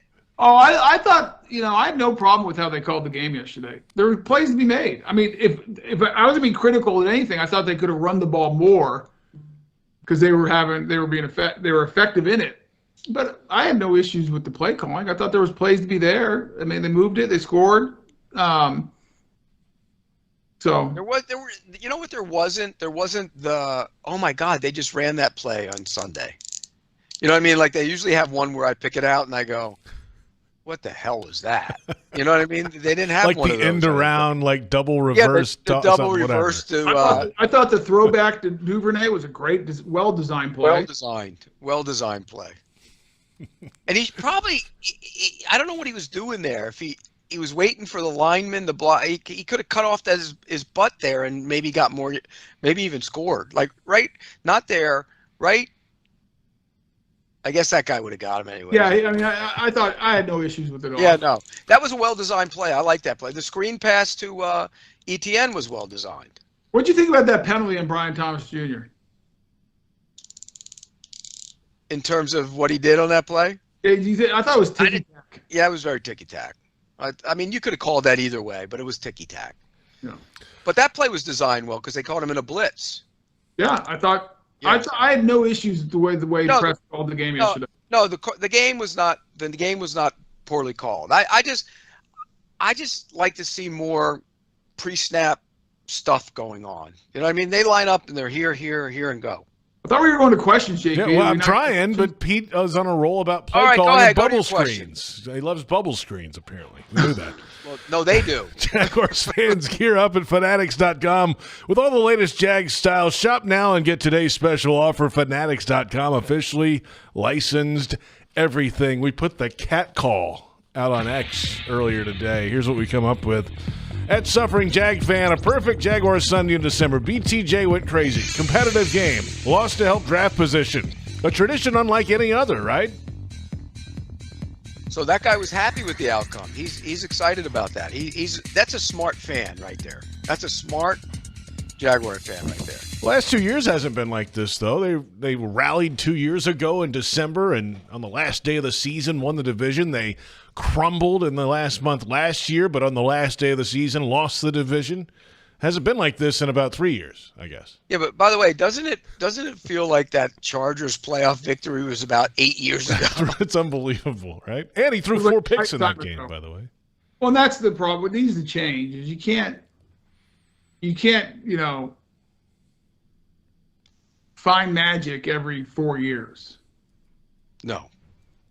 And that's usually when you draft a quarterback, where they drafted a quarterback, usually that quarterback gives you the sustainable success to hang around, Tony. That's usually why you're drafting that guy there. And that's where I go back to my comment. I mean, you got to look at the whole. I mean, I think, and, I'm not even commenting because I have no idea on what Shad will do at the end of the year. That's, he'll make that decision. But I do believe you got to take a step back and look at the whole thing, because, and we've talked about this a few weeks ago on the show. I mean, in so many ways as an owner, you look at what Shad's done. He's invested. It's not like he's holding the purse strings tight. He invests in facilities, invests in players. I mean, gives them. Yeah, this isn't a cheap organization. No. And so you got to, something's not working. Mm-hmm. We just went through the roster. You can figure out what's not working. I mean, for the most talented team in the history of the organization, they had no, that's not. I mean, come on. Two top 10 guys maybe on the whole roster in the entire league. We're not going to relitigate that because we know it's not. Well, we're not relitigating it. I'm just saying what the thought process was. But okay, it was said. I understand that, but Pete, we said it you and I talked about this on the show from the beginning. Neither of us thought that. No, neither one of us thought that. JP didn't think that. Somebody in that building thought that, and it ain't true. It never is true. Next question from X at Jordan FCCFC. Why on earth did we sign Eric Armstead at defensive end? Yesterday, no stats on the defensive side. He played 22 snaps in the game, 38% at defensive. I feel like we picked this up because I don't have a good answer, so I have nothing to say on this. Because I have no idea why you signed him to play defensive end. I mean, he would have been playing 3 technique for me the entire season, or else he ain't playing there. Well, and I'll say this. I think you got to look at this next year, because I don't know his exact contract situation, but we gave him a bunch of money. My guess is that he's going to be on this roster next year. I've got it right here, Tony. I've got it right here. Next year, $24 million dead cap, 77.4 cap hit next year. He ain't going anywhere. But I mean, if it was me, offseason, sit down, talk to Eric and say, Eric, next year you're playing 3 technique, and you're going to be a sub 3 technique player, and that's what you do. Well, so let's get ready. The question is, who's going to be doing the talking to him? Well, I'm not going to. I mean, I know what you're saying. We don't know. We don't know. Right now, so I'm assuming, because that's all we know, it's going to be Trent and Doug. So they need to talk to him. Don't say that too loudly because the fans will start picketing outside that stadium. I'm just telling you that's who our GM and head coach is right now. I get it. But should Armstead be playing defensive end? No. Was he a good signing? No. Next question. At Jacksonville Jaguars, what continues to cause the secondary miscues? Not sure I've seen so many in one season, especially during critical drives that could win a game. We talked to this at the beginning. I mean, it's some combination of coaching and players because it's systemic. I think you can say it's systemic because it keeps on happening. But it keeps happening with different players, and that's where it becomes a coaching issue. Yeah. If you had one guy that was doing it over and over and over and over again, it wouldn't be a coaching issue. It would be that guy issue. But it's everybody, and that makes it a coaching issue. That's the proper use of systemic, Tony. I'm proud of you. You've improved your vocabulary over the last couple months. When we had this discussion earlier about systematic or systemic, you corrected it, and I appreciate it. You got better. You looked at the tape. You got better. Next questions. At Sam. No more busts in his secondary. At Sam I Am Sheer 13. What do you guys think the wide receiver room will look like next season? Also, Thomas is awesome. Yes, he is. Well, again, we signed. I don't know what the Gabe Davis contract is. You want me to look it up? I got it right here too. It has not worked out this year, but he wasn't getting a lot of production, and then he got hurt. It's back-to-back years that Christian Kirk has missed significant time. Again, you're gonna have to make a decision what you do there. And again, that'll go to what the cap issue is and how what the plan is for that player moving forward. By the way, Gabe Davis, dead cap next year, $20.3 million, cap hit of 6.7. So Gabe Davis will be in the room next year? Yep. If they should be hopeful that it's less of them. Gabe Davis will be there. Wow. Damn. Brian Thomas will be there. Parker Washington will be there. I think those are the three that will be there. God, that dead cap is $20 million. It's unbelievable, isn't it? What's Christian's number? Let's see. They gave him $39 million. They did. They certainly did. I mean, you could do one of those PowerPoint presentations on how not to. I mean, come on.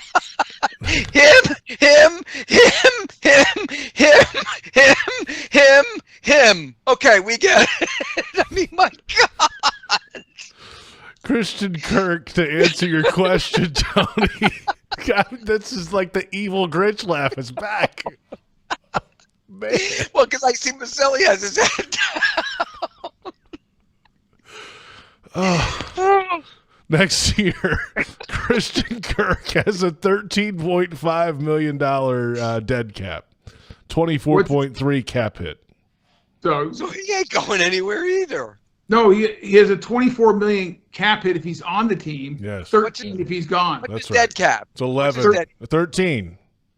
So it's 13 to send him packing. You save 11 if he's not on the team. Right.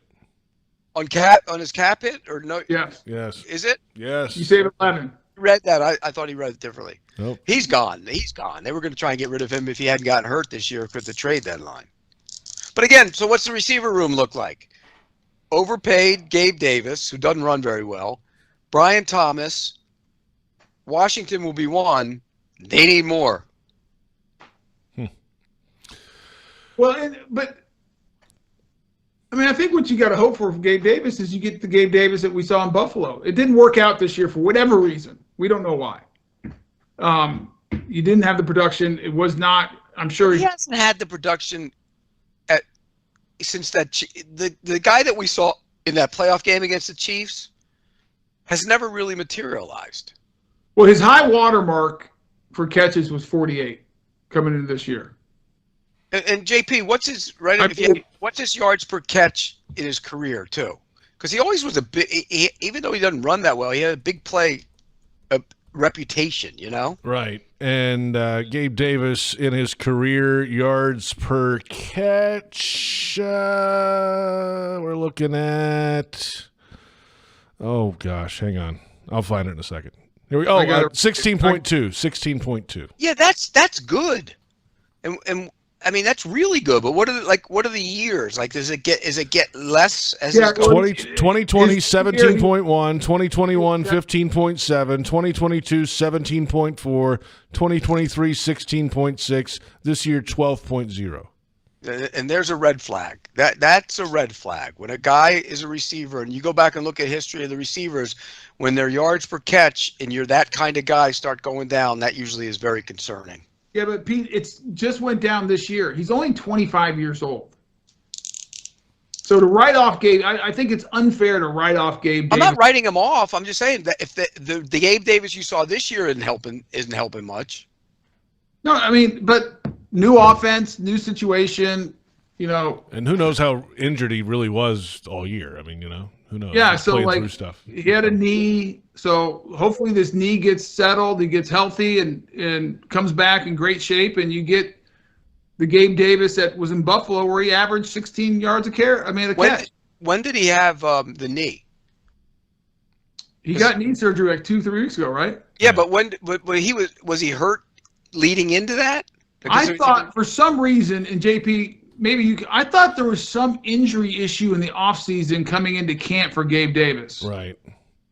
I can't remember what it was, but I swear there was something going on. Well, if there was, it certainly impacted him being a guy that had any juice. Because he played all year when he was playing that he didn't have any juice. He didn't look like the same guy. So he looked more like a tight end than he did a wide receiver. Gabe Davis will be here next year. Kirk won't be. Yeah, I mean, you're gonna have to. You got to look at the whole cap issue in its entirety to understand what kind of moves you need to make, because obviously Trevor's number is going to escalate next year. I mean, well, you also got to save at least 10 to 12 million for the two inside linebackers you're going to sign. Man. Wow. Jeez. Yeah, Davis had another knee apparently in the offseason, or I don't know if it's the same knee or what, but there was something going on. Yeah, so he had something going on. So maybe that impacted him all year. So I'm going to give Gabe the benefit of the doubt that this was just a bad year, came in, wasn't 100%, was trying to fight through it, finally got his knee fixed. He's going to be healthy going into next year. And you get the Gabe Davis that, is going to give you 45 to 50 catches at 16 yards a pop. And that'd be good. Let's get one more question in. At Carnival Thomas, can Tony Boselli do a backflip? Could he do one when he was 300 pounds? Ew. I do not know. No, but Ledbetter didn't do his either. He didn't finish. I could do, I used to be able to do a front flip on a trampoline. Pete's like the Russian. That doesn't count. Pete's like the Russian judge at the Olympics. I could do one on a trampoline. I've never gotten. I remember I tried to do a backflip off a like a diving board, and I couldn't force myself to go backwards. I couldn't flip. I just couldn't do it. So no, there's no chance. And to answer your question, JP, no, nor could I. No, me either. And that's an amazing. What he did do is pretty amazing for a guy that big. It was great with full pads on. That's incredible. When he did it, I'm like, he didn't hit the dismount though. I mean, it was close enough because it's something I can't do. No, I can't do it either. God bless him. He's I didn't like it because you go get injured on that, right? If you really miss it. But he's obviously confident. He didn't hesitate and went for it. Clearly. There you have it. Fanatics fan questions are in. Thank you for the submissions today. And music fans, the 2025 season at Daly's Place is right around the corner. Get ready for Rod Stewart, Teddy Swim, Styx, Avril Lavigne, and much more. More artist announcements coming soon. Go to dailysplace.com for tickets and show information. It's Jaguars Happy Hour presented by Mr. Chubby's Wings.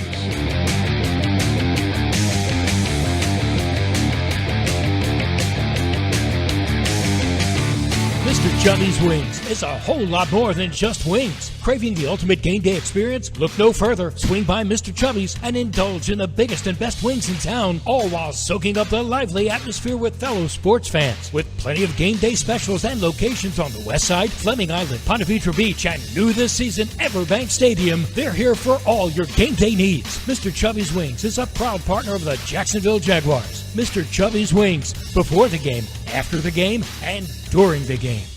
We need to define a great deal in today's new home market because the so-called great deals that you find on every corner just aren't the same as the incredible opportunities you'll find with a new Dreamfinder's home. How about 2.99% in year one in one of Dreamfinder's 15 communities across North Florida? Now that's a great deal. 2.99% interest rate in year one and a beautiful new Dreamfinder's home. Visit dfhsalesevent.com for our largest savings of the year on move-in ready homes. That's dfhsalesevent.com.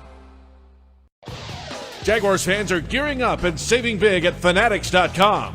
The world's largest collection of officially licensed fan gear from all the leagues, teams, and Jaguars players you love. Shop the most trusted brands, exclusive designs by Fanatics, and autographed collectibles from today's biggest stars. Join Fanatics Rewards today and earn fan cash on every purchase. Shop now and get today's special offer. Fanatics.com. Officially licensed everything. Brooks Rehabilitation is proud to be the official rehabilitation partner of the Jacksonville Jaguars. We are here for them, and we are here for you. Ranked #1 physical rehabilitation hospital in Florida by U.S. News and World Report, our playbook is individualized treatment and exceptional care to get you back to living your life. Brooks has cutting-edge technology and therapy solutions in every care setting, treating sports injury, orthopedics, brain, spinal injuries, and more. Go beyond your expectations with Brooks Rehabilitation. You love free, and at Ameris Bank, so do we. That's why we're proud to offer worry-free, hassle-free Ameris Bank free checking. Manage your money your way with convenient access to digital, mobile, and telephone banking, all with no monthly service fee or minimum balance requirements. At Ameris Bank, we're with you. For more information or to open an account, visit our local bankers in person or online at amerisbank.com/free checking. Other fees such as overdraft fees may apply. Ameris Bank, member FDIC, equal housing lender. It's the Get Holiday Ready sales event with Hank and Sam from the Ford crew. Today, a new shipment of inventory. Hank, what's going on? Another hauler full of new Ford trucks and SUVs, Sam. So much SUV capability. Is that? Ford F-Series, the best-selling trucks for 47 years. And a big selection means... big savings? Yep, which means... it's the best time to buy? Well done, Sam. And time for America to get holiday ready with Ford. Based on 1977 to 2023 CY Industry reported total sales. Welcome back. It's Jaguars Happy Hour presented by Mr. Chubby's Wings. JP Shadrick, Tony Boselli, Pete Prisco. The Jaguars fall in Week 15 to the New York Jets 32-25. And now we go around the National Football League. We'll go through all the games this week, and then a little later we'll take a look at the playoff picture as it stands through Sunday of Week 15. Thursday, in just a really bad ball game, Rams over the 49ers 12-6. That was on Thursday night. Cowboys beat the Panthers. I got to speak to that game real quick. Yeah, Tony. I'm in this family fantasy league, and I made the playoffs. 2 years ago, I won the championship. Last year, I lost in the finals. It's great. This year, I'm in the playoffs again. I'm playing my father-in-law. And I have Cooper Kupp. I had to choose between Cooper Kupp and Devontae Adams as my starting receivers. Cooper Kupp got 0. Devontae Adams had 42 points. I will be exiting the playoffs this weekend. Yeah, you will be. Oh, my God. Wow. And the worst part is my father-in-law. I'm never going to hear the end of it. That's even better. Wow. It's all about the fantasy these days. Cowboys over the Panthers 30-14. Is he going to survive in Dallas? I think he is, in large part because I think Jerry knows the biggest part of the problem is himself. I mean, Mike McCarthy's a good football coach. It takes players. I mean, they don't have any players. At what point would Jerry ever give that up? Not until he gets rid of that team. And he ain't getting rid of the team. Yeah, he ain't going anywhere. Chiefs over the Browns, 21-7, but Patrick Mahomes with a high ankle sprain, Pete. Would you shut him down to the postseason and risk losing the number 1 seed? I would shut him down for at least maybe 2 weeks. So right now they have what, a 2-game lead? The 2-game lead on the Bills. That's right. Or 1. That's right. 2. But the Bills have the tiebreaker because they beat them. They beat them. That's right. So let's say they have 1 game, and I don't know what their schedule is. I got it right here, Tony. It is not easy. They got 3 games in 10 days. So. Yeah, they got the Texans this week, and then they got that's on the short week. That's on Saturday. Then Wednesday, Steelers. Christmas Day at the Steelers, and then they're at the Broncos. Yeah, it's not an easy slate. So I think I would shut him down until he's not going to be 100%, but get him as healthy as possible, because you've proven you can go on the road and win in the playoffs if you're the Chiefs. I agree. It's all about the playoffs for them. You can't win without Patrick Mahomes. No, it's all about the postseason for them. So I'm with you. If you have to shut them down, you shut them down. You go the wild card route if you had to. Do you believe? Wentz, not the wild card route, but the road route. Can Wentz steal one of or 2 of these? Yeah, the Texans are very good. He can win. Wentz could win that game.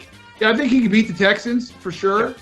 I don't think he's beaten the Steelers without Mahomes, but they might, because TJ Watt is also hurt, and the Steelers can't win a football game without TJ Watt. That's been proven. And they had 163 yards of total offense against the Eagles on Sunday. And that's it's a low ankle sprain for TJ Watt, not a high one. It is, but you have to get Patrick Mahomes healthy, and so a lot of it also depends on the severity of the high ankle sprain. I mean, 2 years ago he got a high ankle sprain against us, ended up finishing the game. No, he didn't finish. No, he came in and then he came back late. Yeah, he came back late, and then he didn't and played the rest of the playoffs and won the Super Bowl. So the guy obviously has a high pain tolerance. A few years before that, he dislocated his kneecap, only missed 2 games, I believe. Tony, did you see what they do at offensive line yesterday? Yeah, they put Tooney outside, and he was good at it. Well, they did that 2 weeks ago in the second half. Yeah, and he's done it before. He's done it before too. And what Tooney does is, it's not pretty, but he doesn't get beat right away. If he's going to get beat, it's going to be late. He played tackle at college, so he's played there before. Yeah. Texans over the Dolphins. Texans are the AFC South champions 2 years in a row. The Commanders over the Saints. The Saints went for 2 at the end and didn't get it. Yeah, I mean, did you see the clock controversy too? I mean, they got an extra play that they probably should have got. Ravens over the Giants, 35-14. Lamar or Josh Allen, who's your MVP? Josh Allen's the MVP, but Lamar's right there with him. But they have 5 losses. I mean, that's a lot of losses. It's a lot of touchdowns, though, for the quarterback. Big game this week against the Steelers, by the way, for the Ravens. Absolutely. That's a Saturday game as well. Bengals beat the Titans 37-27. The Cardinals over the Patriots 30-17. By the way, everybody in the AFC is happy that Joe Burrow and gang ain't getting in the playoffs. Yeah. Starting to get hot. Right? Getting hot. By the way, Will Levis was horrible on Sunday. He's done. I was wrong. You were wrong. Hey, I saw it. I almost jumped in on Twitter, on X, Pete, when you admitted that, but I'm like, I'm not going to jump on my buddy. I'll wait. Jump on me. I was wrong. Everybody else is. Tonight to say I told you were wrong, and I told you last week, and you didn't believe me, and now you've come to the. He makes so many mistakes. You come to the light. Yeah, I was going to say you don't have to jump on him because everybody else did, Tony. So it's fine. Saw it. Broncos over the Colts, 31-13. Broncos getting better as they go too.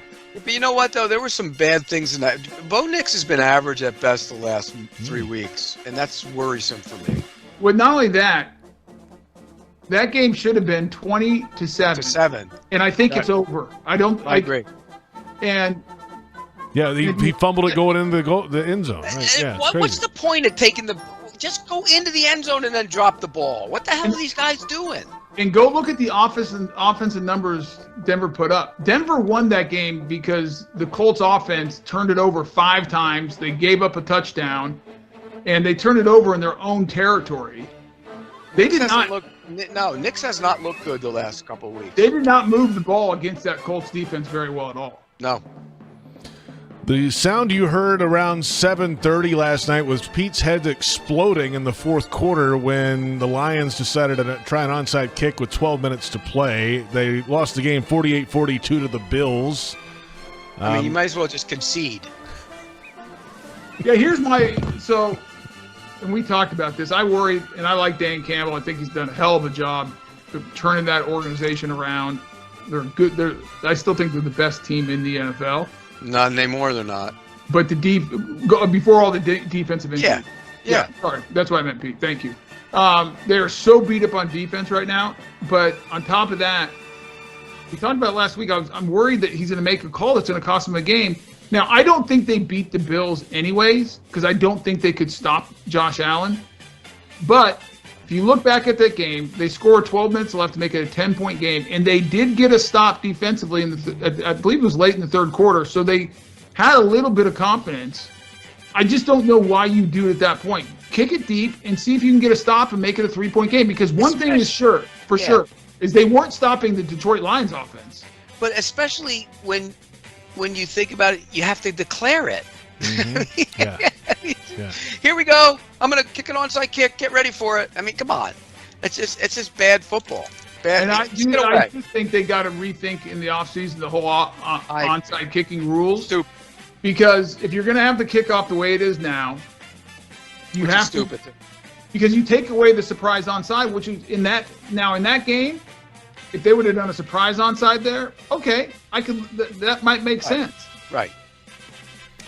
Try and steal possession from a team that's been going up and down the field on you. That's right. Hey, guys, let's come back. We'll get to the rest of the games and the Monday night games tonight coming up and the playoff picture as it stands through Sunday. Join us at Everbank Stadium, ladies, Sunday, December 29th from 10 a.m. to 12 p.m. for the lively and fun-filled Glitz and Blitz Brunch. Enjoy delicious pastries, refreshing mimosas, and a special appearance by The Roar and a Jags legend. Grab your tickets at jaguars.com/glitz and blitz. It's Jaguars Happy Hour presented by Mr. Chubby's Wings.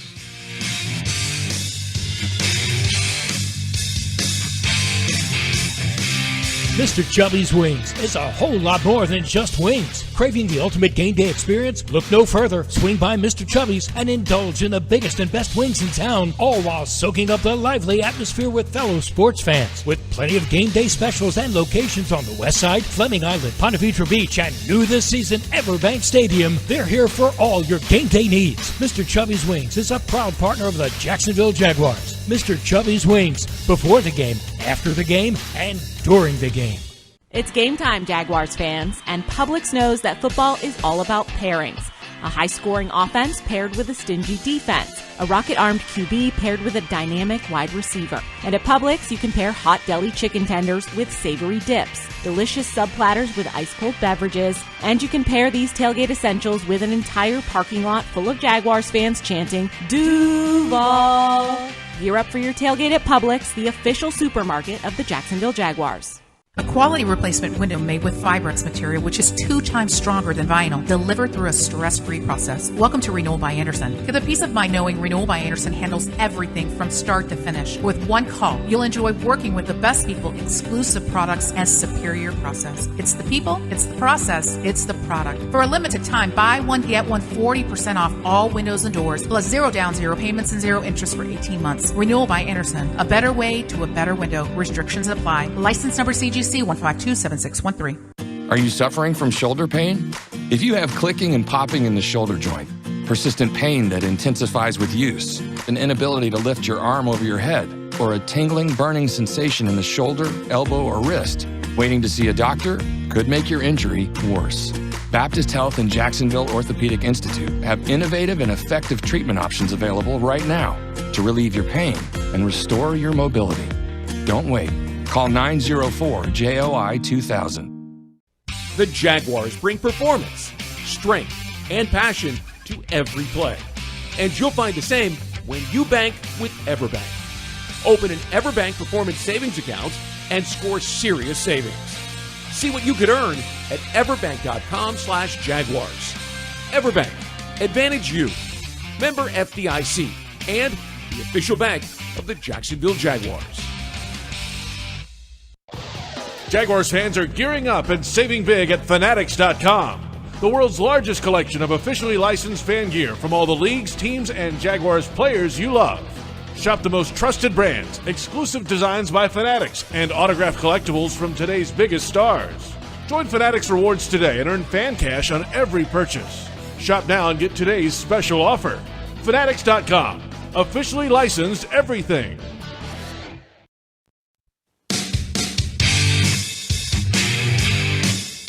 Welcome back. It's Jaguars Happy Hour, and for 11 years, Dreamfinders Homes has been proud to call themselves the official home builder of the Jacksonville Jaguars. Visit DreamfindersHomes.com for all the available inventory, and go Jags. JP Shadrick, Tony Boselli, Pete Prisco, Jaguars Happy Hour presented by Mr. Chubby's Wings. We wrap up the slate of games on Sunday in Week 15. The Buccaneers over the Chargers, 40-17. And the Bucs have now won 4 in a row. They have this year, earlier in the season, beaten the Lions and the Eagles and the Commanders and now the Chargers. And down the stretch, they've got the Cowboys, Panthers, and Saints, Pete. Is this team one to watch out for once January hits? Nobody wants to play them. Nobody will want to play them. And not only that, they're getting healthy, and young players are growing up. I'll give you an example. Cansey, the defensive lineman from Pittsburgh, second-year guy, didn't play at the beginning of the season. Well, now he's back. You put him on the line with Yaya Diaby and Vita Vea, and they're starting to get after the quarterback. And, you know, the secondary has been banged up all year long. They finally get their corners back, and now the 2 safeties are down, you know, Whitehead and Winfield. But those guys aren't going to be down for long, only, 2 or 3 weeks. So by the time the postseason rolls around, nobody wants to play them. Pete, who's the offensive coordinator? Because is it Liam Cohn? By the way, he's a really good coach. And because all of a sudden I'm starting to hear his name around as potential head coach in this league in the very near future. Well, here's how good a head coach. Here's how good a coordinator he is. He's the guy who made Will Levis look good in his junior year at Kentucky. Come on, man. How many he did. He did. How many openings are there going to be this year? We're not going to talk about the Jaguars. How many openings are going to be this year? Well, you got the Bears open already. You have the Saints open already. You have the Jets open already. That's 3. Then you got the potential for Dallas, although I don't think it's going to happen. Browns? Would the Raiders move on from Antonio Pierce 1 year? There's another one. Because you think that'll open up? Yeah, because I think Brady's going to get involved in that and try and get one of his cronies in there or something. The Giants going to do it? Giants, although the Maras said they weren't going to do it, and they'd be going back on what they said publicly, which usually they do not do that. So that's why I don't know if they'll do that. Any other teams out there? What about, you hear rumblings about the Bengals. I wouldn't do that. No. No, I can't. Not out west. No, I don't think. I think that would be about it. So that'll be a low number of jobs open this year compared to the past several years. Correct. So you think 4 or 5? I mean, the candidates are out there. You know who the candidates are: Ben Johnson, Aaron Glenn, Liam Cohn, Mike Vrabel. Mike Vrabel. Yeah, there's guys out there. We mentioned the Eagles over the Steelers earlier, 27-13. The Packers over the Seahawks, 30-13. There's your look around the NFL. Real quick, yes, JP, did you see the report that the Jaguars actually were strongly considering Matt Eberflus at one point? Yeah, didn't he interview last? Yeah, but time? I mean, he was like strongly getting consideration. Whoa. What's so funny, Pete? What in the world? That evil Grinch laugh is back. Well, I mean, they dodged one there. You think. Monday Night Football, 2 for the price of 1 tonight. The 4-9 Chicago Bears meet the 11-2 Minnesota Vikings, and then the 6-7 Atlanta Falcons need the game to stay in the playoff race. They head to Vegas to face the hapless 2-11 Raiders. Who you got tonight? I think Minnesota whacks the Bears, and I think the Raiders hang around even though they're so undermanned. Kirk Cousins has been so bad the last month of the season. I don't know who that guy is. Just for the record, last week I called it. Pete was wrong. He picked the Cowboys. I picked the Bengals. Just a reminder, Pete. I'm going to go Falcons. I mean, it took him touching a punt. Right. Come on. Former Jag. I'm going to go Falcons, Vikings, and I don't think either's really that close. You think the Raiders get whacked at home, huh? Wow. That Falcons team has big problems, Tony. I don't know. We'll talk to you guys next week. Pete Prisco, Tony Boselli. I'm JP Shadrick. Thanks to Brent Reber, Joe Fortunato, our entire crew. This is Jaguars Happy Hour.